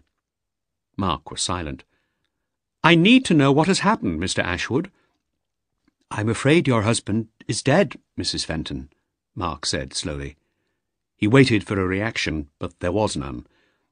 "It was an accident," Mark went on. "It was quite late in the evening, about 10 o'clock. I was driving behind your husband along a narrow country road. He lost control of his car on some ice, and it crashed into a tree." "But why haven't I been informed?" Julie said. "The police would have told me if my husband had had an accident." "The police believed he was someone else," Mark said. "Someone called John Bentley." Julie laughed nervously. "What are you talking about?" she said. "For some reason, your husband was carrying John Bentley's documents," said Mark. Julie suddenly felt angry.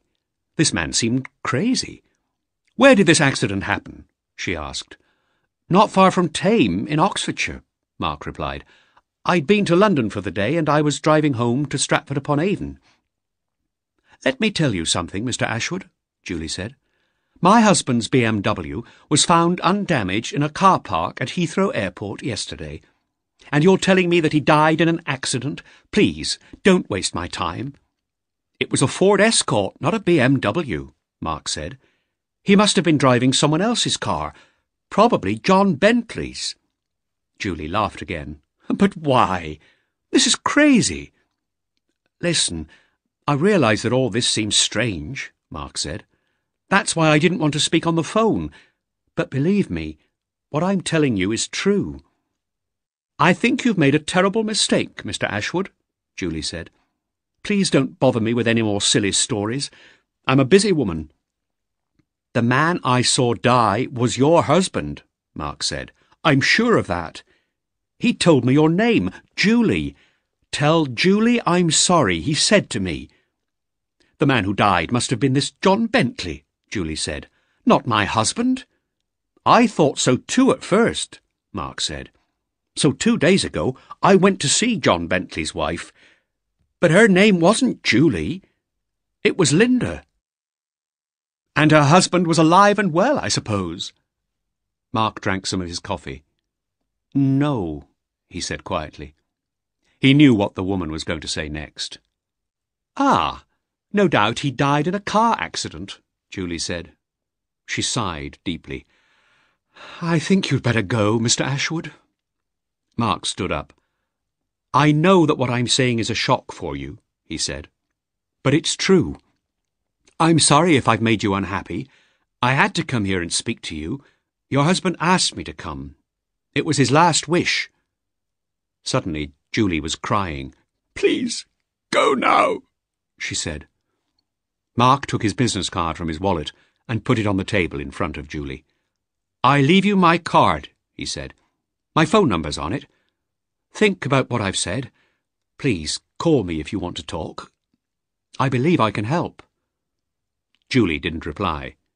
She sat shaking her head, looking down at the floor and crying quietly. Mark left the house sadly.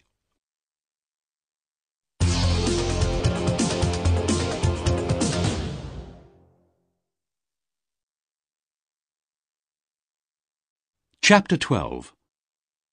The Robbery. After Mark Ashwood's unexpected visit to Brentwood, it was clear to the Bentleys that John couldn't stay hidden in the house any longer. Linda found a cheap hotel for him in a suburb which was nearer central London, not far from the River Thames. The hotel was the kind of place where you paid in advance for your room and nobody asked you any questions. It was an old building and some of the windows had boards over them. On the ground floor there was a small, ugly bar where people in cheap clothes sat drinking all day. John's room on the first floor was dark and dirty. The glass in the window was cracked. It was late on a Tuesday evening. John Bentley was excited and nervous. He and Linda sat in the cold hotel room, waiting. There was a bottle of whiskey on the table beside the bed. John lifted the bottle to his lips and drank. For a few moments he felt calm. Then the nervous excitement returned. This was the night. After tonight he would be free forever. At 1:15 in the morning, John checked his things. A set of keys, a small torch, a pair of rubber gloves, a roll of adhesive tape, a small wooden box, a car jack, and his gun.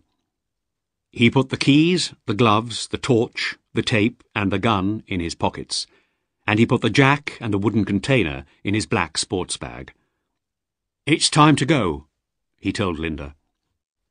They got into the van, and Linda drove it towards the centre of London. The city streets were quiet. It took about 20 minutes to reach Sandwell's. The jewellery shop was a 2-storey building. The front of the shop was in a wide, busy shopping street, but there was a back door too. This door was in a quiet road where delivery trucks stopped. In this road, apart from back doors of shops, there were some offices and a bank, but there were no houses. No one went there late at night. Linda drove the van to the back of Sandwell's. She and John checked their watches. It was 1:35. Come back in exactly half an hour, John said. Then he got out of the van, carrying his sports bag, and he watched as Linda drove slowly away. Standing in the shadow of the shop's back door, John pulled on his rubber gloves. He took the set of keys from his pocket and unlocked the steel shutter that protected the door. Then he lifted the shutter and he used another key to open the door itself. Now he had 20 seconds to enter the correct code on the keypad of the shop's security system. If he failed, the alarm bells would ring, here and in the nearest police station. John dropped his sports bag inside the door, then he took the torch from his pocket and turned it on. He ran along the corridor which led towards the front of the building. Halfway along the corridor, on the right, was the door to the manager's office, and on the wall outside this was the keypad. By the light from the torch, John quickly keyed in the 6-figure code. Then he ran back along the corridor, pulled down the steel shutter, and locked it from the inside. Next, he closed and locked the door. John stood with his back against the door, breathing hard, his heart beating fast. Now he was safe for a while. He waited for a few moments. Then he picked up his sports bag and walked towards the front of the building again. The corridor led to the shop itself and to the stairs which went up to the workshop on the upper story. But halfway along on the left, opposite Mr. Rose's office door, was the door to the strong room. In here the shop's main stock was kept, as well as some very valuable stones which would be made into special pieces of jewellery in the workshop. Leaving his sports bag in the corridor, John turned to the door of the strong room. It was a heavy steel door with an electronic combination lock. John keyed in the correct code, pushed the door open, and entered the room. There were no windows in the strong room, so it would be safe to switch on the light. But first, John had to do something about the video camera, which was fixed high on the wall above the door. Whenever the light was on inside the strong room, the camera sent pictures to a video recorder in the manager's office. John took off his coat and threw it over the camera so that it covered the lens.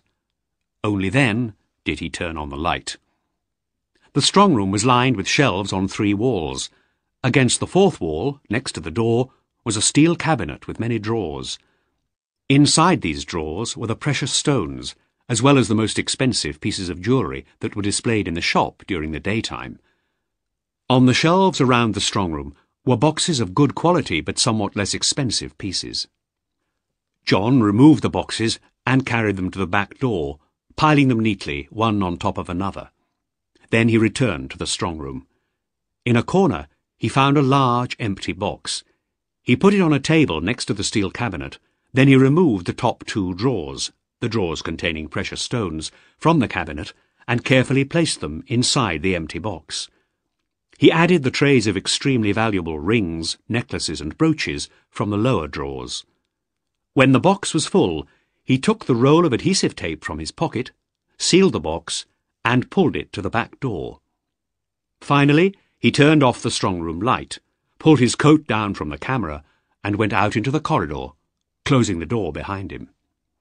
He reset the lock, and he took the wooden box from his bag. He opened it, and took out a piece of plastic explosive, which he pressed onto the strong room lock, together with a detonator. He used the tape to keep the detonator and its timer in place. Next, John picked up his sports bag, removed the car jack, put the wooden box back in the bag, and went into the front of the shop. He held his torch in his mouth and opened 2 glass display cabinets with his keys. The cabinets contained some good pieces of jewellery, and he threw the contents into his bag. Finally, he relocked the cabinets and used the car jack to smash the glass. Then he took the sports bag to the back door and put it on the pile of boxes. He checked his watch. It was 5 minutes to 2. There was no time to lose. He had another 10 minutes before Linda returned with the van. John ran up the stairs to the workshop, holding the car jack in his hand. There was a skylight in the roof, which was locked from the inside, and below the skylight was a grill of metal bars. John stood on a chair. He took his car jack and pushed it between the 2 central bars of the grill. He turned the jack's long handle quickly, forcing the bars apart. Soon the gap between them was wide enough for a man to climb through. He removed the jack and used it to smash the skylight's glass and lock. He opened the skylight. John hurried downstairs to the strong room door, still carrying the jack. He checked his watch. It was 2:05. Linda should arrive at any moment. He set the timer of the detonator and ran along the corridor. He leant against a wall and waited, breathing hard, wiping the sweat from his face with the back of his hand. After a minute, he heard a small explosion. He ran back to the strong-room door. The lock had been destroyed. At that moment, he heard a van stop outside the back door of the shop. He unlocked and opened the door, then he unlocked and lifted the shutter. Linda had parked the van just outside and had opened its back doors. John and Linda worked quickly, lifting the boxes from the corridor and sliding them into the back of the van. When they'd loaded the boxes, John threw in his jack and his sports bag. He closed the doors. Then he rushed back inside to the keypad and reset the alarm code while Linda started the van. Immediately, the alarm started ringing. The noise was terrible, and it seemed to fill the empty street. John ran back outside, closed and locked the back door of the shop, pulled down the shutter and locked that. Then he jumped into the van, slamming the passenger's door behind him. Linda drove away down the street at high speed, the tyres screaming as she turned the corner. But after a few minutes, she slowed down.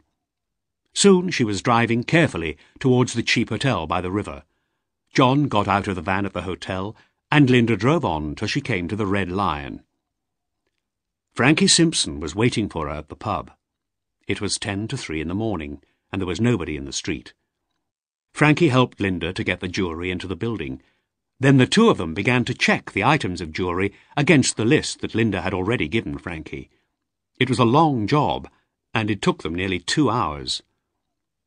Linda kept some of the jewellery. A few pieces she wanted to wear herself. The others she would sell later when she and John had escaped to Spain. While Linda had a drink, Frankie Simpson began separating and repacking the jewellery, ready for his men to deliver to other fences in London, Birmingham and Manchester. 2 days, Frankie said. You'll have your money in 2 days. OK. Right, said Linda. I'll meet you here on Friday evening. Come at around 5 o'clock, Frankie said. I'll be here, said Linda. When Linda finally got home, it was almost 6 o'clock. She went to bed for a while, but at 7:30 she was up again. She had to go to work. Linda arrived at Sandwell's at 10 to 9, as she did every Monday to Friday. 2 police cars were parked nearby. Linda walked into the shop, trying to look surprised. The other staff members were already there. They were standing together, talking. Uniformed police officers were examining the broken display cabinets. Mr. Rose was talking to a police inspector who was wearing a raincoat. Linda walked over to her colleagues. "What's happened here?" she said, looking around the shop. "And when did it happen?" "We think some thieves got in through the skylight in the middle of the night," one of them replied. "They smashed the glass and the lock, and they forced open the bars of the grille." "Are there any clues that will help the police to identify the thieves?" Linda asked quietly. "A well-organised gang, that's what the police think," the colleague replied. "There must have been several thieves, and they must have worked fast. They broke in at 2:05, that's when the alarm bells started ringing, and they'd gone when the police arrived at 2:15. The manager finished speaking to the police inspector. He came over to Linda and her colleagues. "The police have asked us not to touch anything here until they have checked for fingerprints," Mr. Rose said, "and they will talk to each of you to see if you know anything that might help them. Perhaps someone will make coffee for us all. I'll be in my office." One of the policemen came to talk to Linda. He asked if she had any ideas about who the thieves were, and he asked where she had been the previous evening. But Mr. Rose had told the police officers that Linda's husband had recently died, and the man questioned her very gently. When she said that she had been alone at home the previous night, the officer thanked her politely and went on to talk to someone else. Linda made lots of coffee. She gave some to her colleagues and to the police officers. Then she took a cup to the manager's office. Mr. Rose was talking on the phone to the shop's insurance company. Linda put the coffee on his desk. She was about to leave the room when the manager finished his phone call. "Linda, there's no need for you to stay here," he said. "The shop will be closed for a few days, I expect. Since you're leaving at the end of the week anyway, you might as well finish work now. I expect you have a lot to do before you move to Scotland." "That's very good of you, Mr. Rose," Linda said. "I am very busy. There's a lot of packing and cleaning to do at the house." "Are you going back to Glasgow immediately?" "Yes," Linda replied. "I've been lonely in London since John's death. I need to move away. The sooner the better." "Do you need any help?" the manager asked. "I could send one of the others to help you if you want." "No, I can manage," Linda said. "But thanks anyway." "We'll miss you," Mr. Rose said. "We'll miss both of you. John was a good man and a hard worker." Linda looked down for a moment. "Yes," she said. A few minutes later, Linda left Sandwell's for the last time. She walked through the shop, stepping over pieces of broken glass, and out into the street.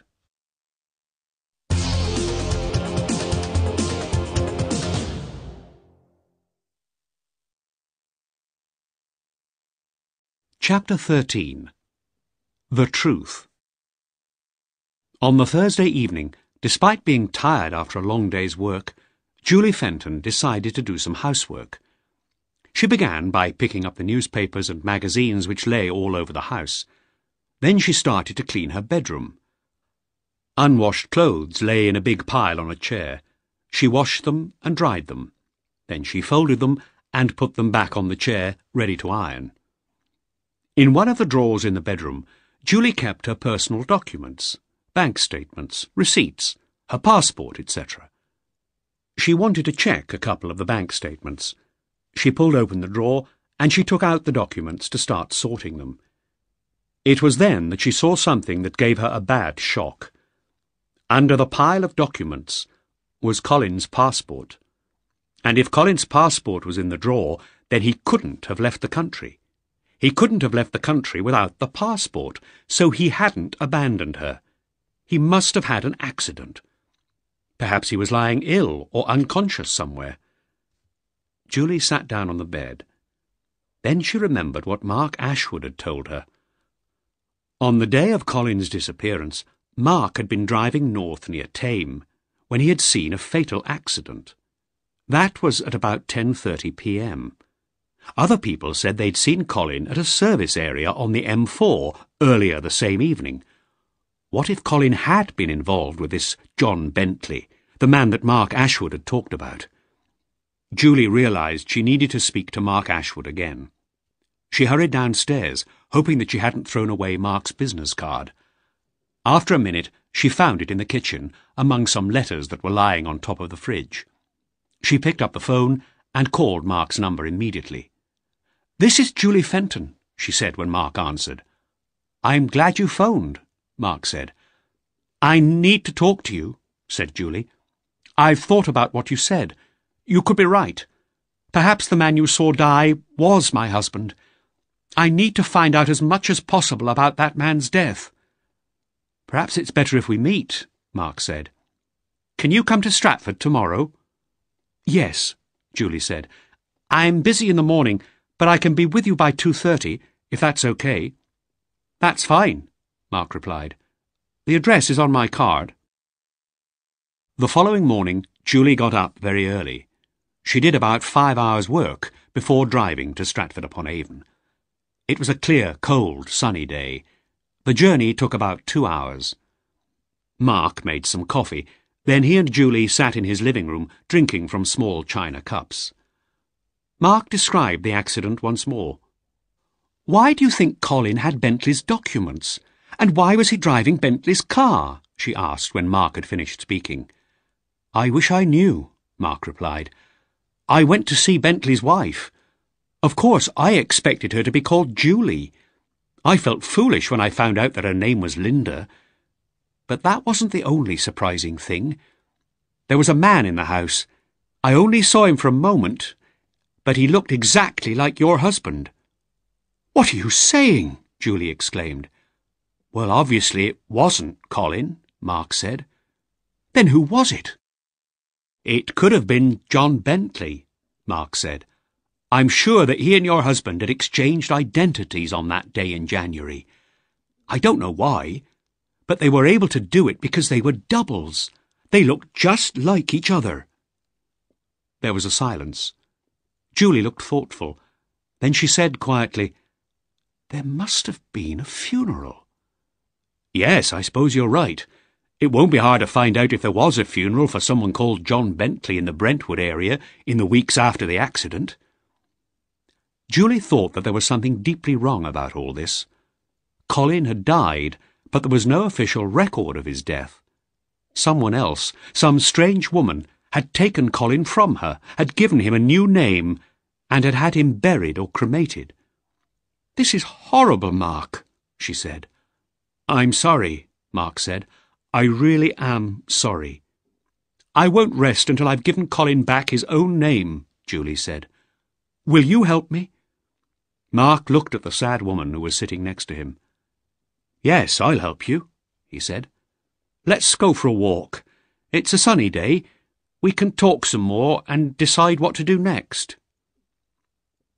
The small town of Stratford was peaceful that afternoon. They walked along the banks of the River Avon.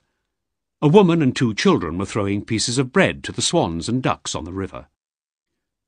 Julie and Mark sat on a bench looking at the river. There were huge willow trees on the far bank. In a few weeks' time, there would be new green leaves on them. There would be new life everywhere. "It's time for me to start a new life too, Mark," Julie said, looking at the trees. "But first I have to go and see this woman, this Linda Bentley. She's the only person who can give me the answers that I need before I can start my new life." "I'll come with you," Mark said. "I can take you to where she lives." "All right," Julie said. "But can we go now?" Mark looked at his watch. It was 4:45. If they left immediately, they could be in London by 6 or 6:30. "Come on, then," he said. "We'll take my car."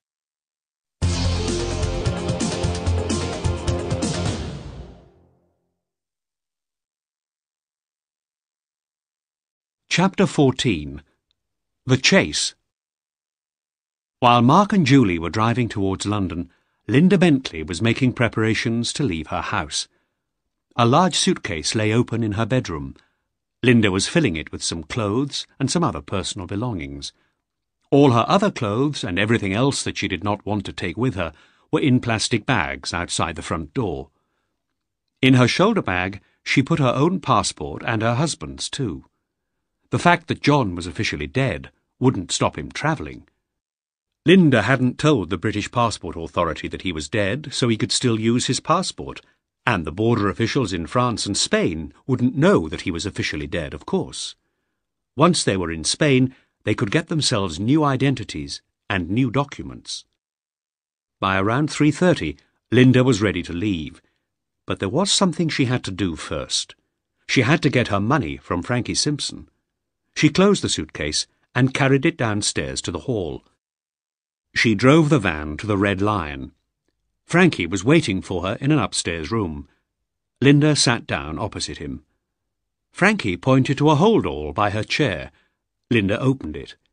It was full of banknotes. "I've counted the money," Frankie said. "It's all in £50 notes. They're in bundles of £5,000. Linda quickly counted the bundles. "Thanks, Frankie," she said. "If you ever need my help again," Frankie went on, "you know where to find me, Linda." Linda stood up. "Yes, thanks, Frankie," she said. "But this won't happen again, and you won't be seeing me any more." It was just before 6 o'clock when Linda arrived back at her house. A few minutes later, the owner of the house arrived to collect the keys. Linda brought her suitcase from the hall and put it in the van next to the hold-all. Then she closed the door of the house and put the keys into the owner's hand. "Goodbye," she said, "and thank you." She took one last look at the house, then she got in the van and started the engine. She didn't notice the blue car that had parked on the other side of the street a few seconds earlier. Mark and Julie had arrived outside the Bentley's house just in time to see Linda put a suitcase into her van and give her house keys to a tall, thin man with a moustache. "We're too late," Mark said. "She's leaving." "We must follow her, Mark," Julie said. I must know where she's going. If we don't follow her now, I may never find her again." Mark turned his car round and drove after Linda's van. The streets were full of traffic and nobody was going very fast. Mark made sure he always kept the van in sight, and at first Linda didn't notice that she was being followed. But half an hour later, when she arrived at the cheap hotel near the river, she was beginning to worry about the blue Volvo that was always behind her.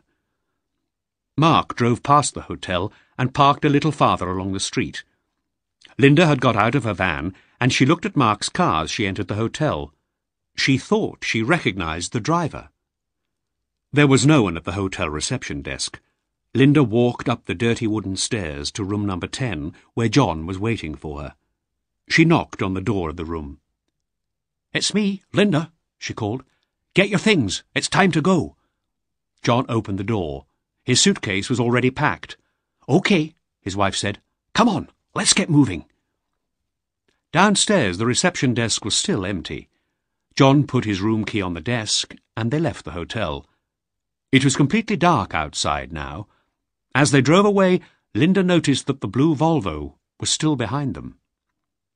They crossed to the south side of the River Thames and drove on towards the port of Dover. In Dover they would get on a ferry to France. Soon they would be safe.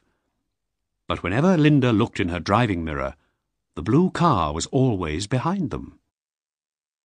Mark didn't care whether Linda noticed that she was being followed. He needed to keep the van in sight. But after half an hour, he saw that the van was turning off the main road. He turned off too, and soon he was following the white van along a narrow country lane. Suddenly, the lane became even narrower, and it curved sharply. On the bend, Linda stopped the van, completely blocking the way. Mark stopped a few metres behind it. Then there was a flash in the darkness, as someone fired a gun. The windscreen of Mark's car shattered, and Julie screamed, falling to one side. There was blood on her coat. In the bright beam of the Volvo's headlights, Mark saw a man running towards him, a gun in his hand. Mark put the car into reverse and tried to turn round. But John Bentley was getting closer, holding the gun with both hands now and taking aim. Bentley ran towards the driver's door of the car. As soon as he was close enough, Mark threw the door open, smashing it against Bentley's chest. He heard the sound of gunfire again, but he did not know where the bullet went. Mark jumped out of the car and threw himself at Bentley. The two men fell heavily to the ground. Mark struggled to hold Bentley's arm so that he couldn't fire his gun again. Then he felt a sharp pain in his side. Linda had come from the van and she was kicking him. A moment later she grabbed the gun from her husband's hand and hit Mark on the back of the head with it. As he became unconscious, he heard the woman say, "Get into the van quickly, John. Let's get away from here." The Bentleys drove on to Dover, arriving there about an hour later. They left their van in a car park and got onto the 11 o'clock ferry for Calais as foot passengers. John was carrying 2 large suitcases. Linda had a hold-all. Nobody stopped them at customs or passport control in Calais.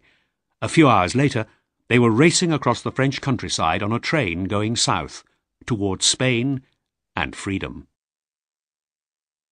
Mark woke several hours later in a hospital bed. At first he didn't know where he was.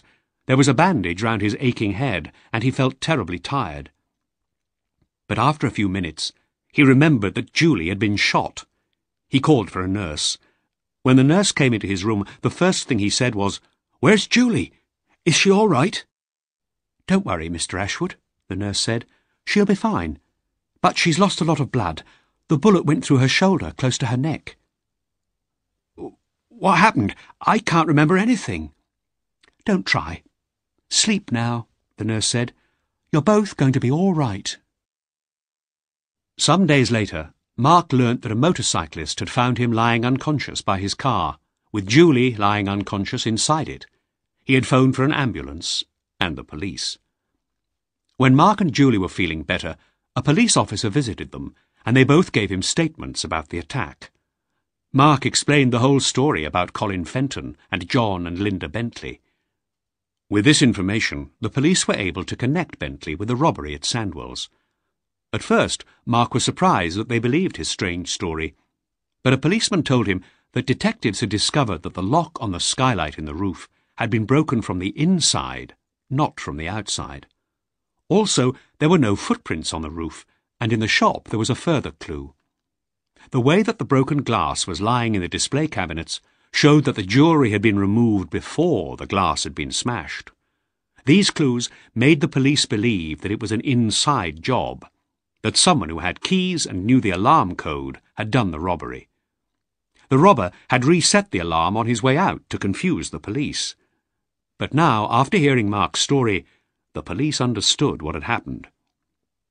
The London police reported the crime to Interpol, the international police organisation. But it was too late to catch the Bentleys. By now, the police thought, they had reached the safety of Spain. They'd probably changed their names and changed the way they looked. It would take a great deal of luck to find them.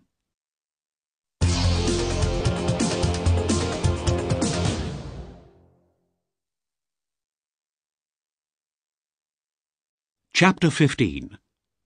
Officially Dead. Julie Fenton spent 10 days in hospital before she was allowed to go home.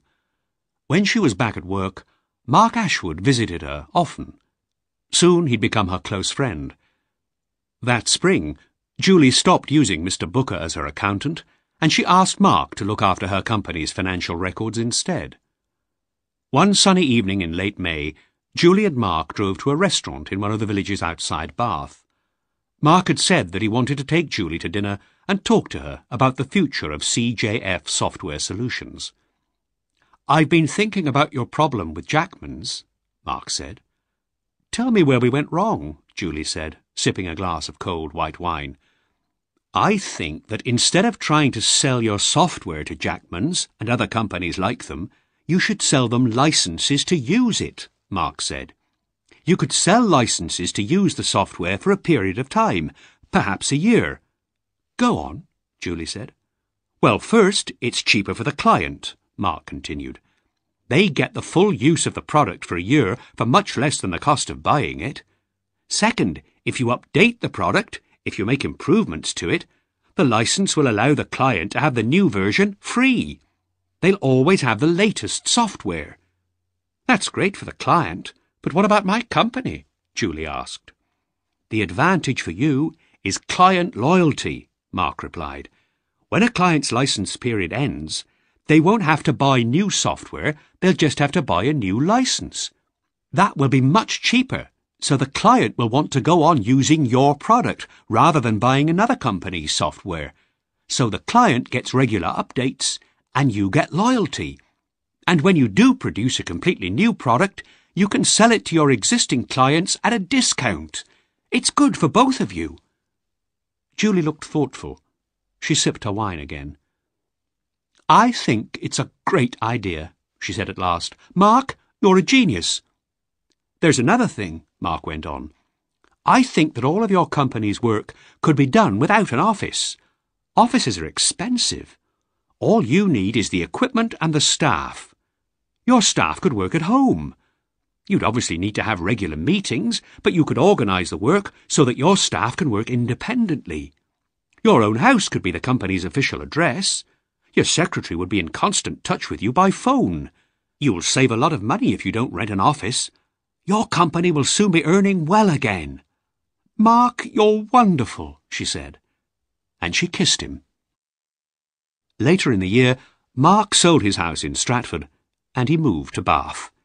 He became the financial director to CJF Software Solutions. By the end of the year, Julie and Mark knew that they were in love. Julie sold her house, and she went to live with Mark. Mark tried to get Julie interested in rock climbing.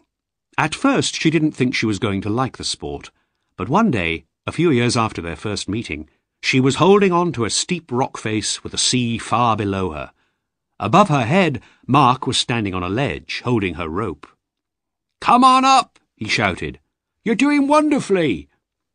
Julie looked down at the sea and quickly closed her eyes, but she knew that the rope was keeping her safe. As she moved slowly onwards up the rock face, she thought, "What am I doing here? How my life has changed. But I'm happier than I've been for years."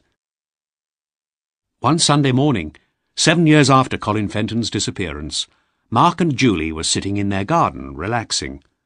Mark was looking at a book about gardening and thinking about some new plants he wanted to grow. Julie was sitting next to him, reading a newspaper. Everything was very quiet. Suddenly, tears came into Julie's eyes. A moment later they were running down her cheeks. She got up quickly, leaving the paper on her chair, and walked away across the grass to the end of the garden. Mark looked up at Julie. He saw her drying her eyes with a handkerchief. He wondered what had made her sad. Then he noticed a photograph in the newspaper on her chair, and he knew the answer. The photo showed two people, John and Linda Bentley. Then Mark saw the headline above it, "British couple arrested for jewellery robbery after 7 years." Under the photograph, Mark read the story. A British couple were arrested in Spain last week in connection with crimes that took place 7 years ago. They are accused of robbery and attempted murder. John and Linda Bentley will fly back to Britain tomorrow to be charged. "We received information from Interpol about these two people," said Detective Inspector Williams of the London Police, who is in charge of the case. "The Bentleys had been living in the south of Spain, using false names. They were only discovered when the woman made a claim to a Spanish court. Her aunt, who also lived in Spain, had died, leaving her property to Mrs. Bentley. To claim the property, Linda Bentley had to use her real name. That was when Interpol found out about the couple. Mrs. Bentley said that she was innocent of the charges, but she did agree that the man she lived with was her husband, John Bentley, who was thought to have died 7 years ago. She said that the man whose body was cremated as her husband's was their friend, Mr. Colin Fenton." Mark put the paper down. Julie walked towards him and sat down at his side. She had stopped crying now. 7 years is a long time," she said. "A lot has happened to me, to us. What happened 7 years ago broke my life into pieces. You helped me put the pieces together again. Colin's death was an accident. It was nobody's fault. But when he was cremated as John Bentley, his name was taken away from him." She pointed to the photograph of the Bentleys. "It's always worried me that I didn't know how he got involved with those people. Perhaps now I'll learn the truth. Colin will have his own name again. At last, he'll be officially dead."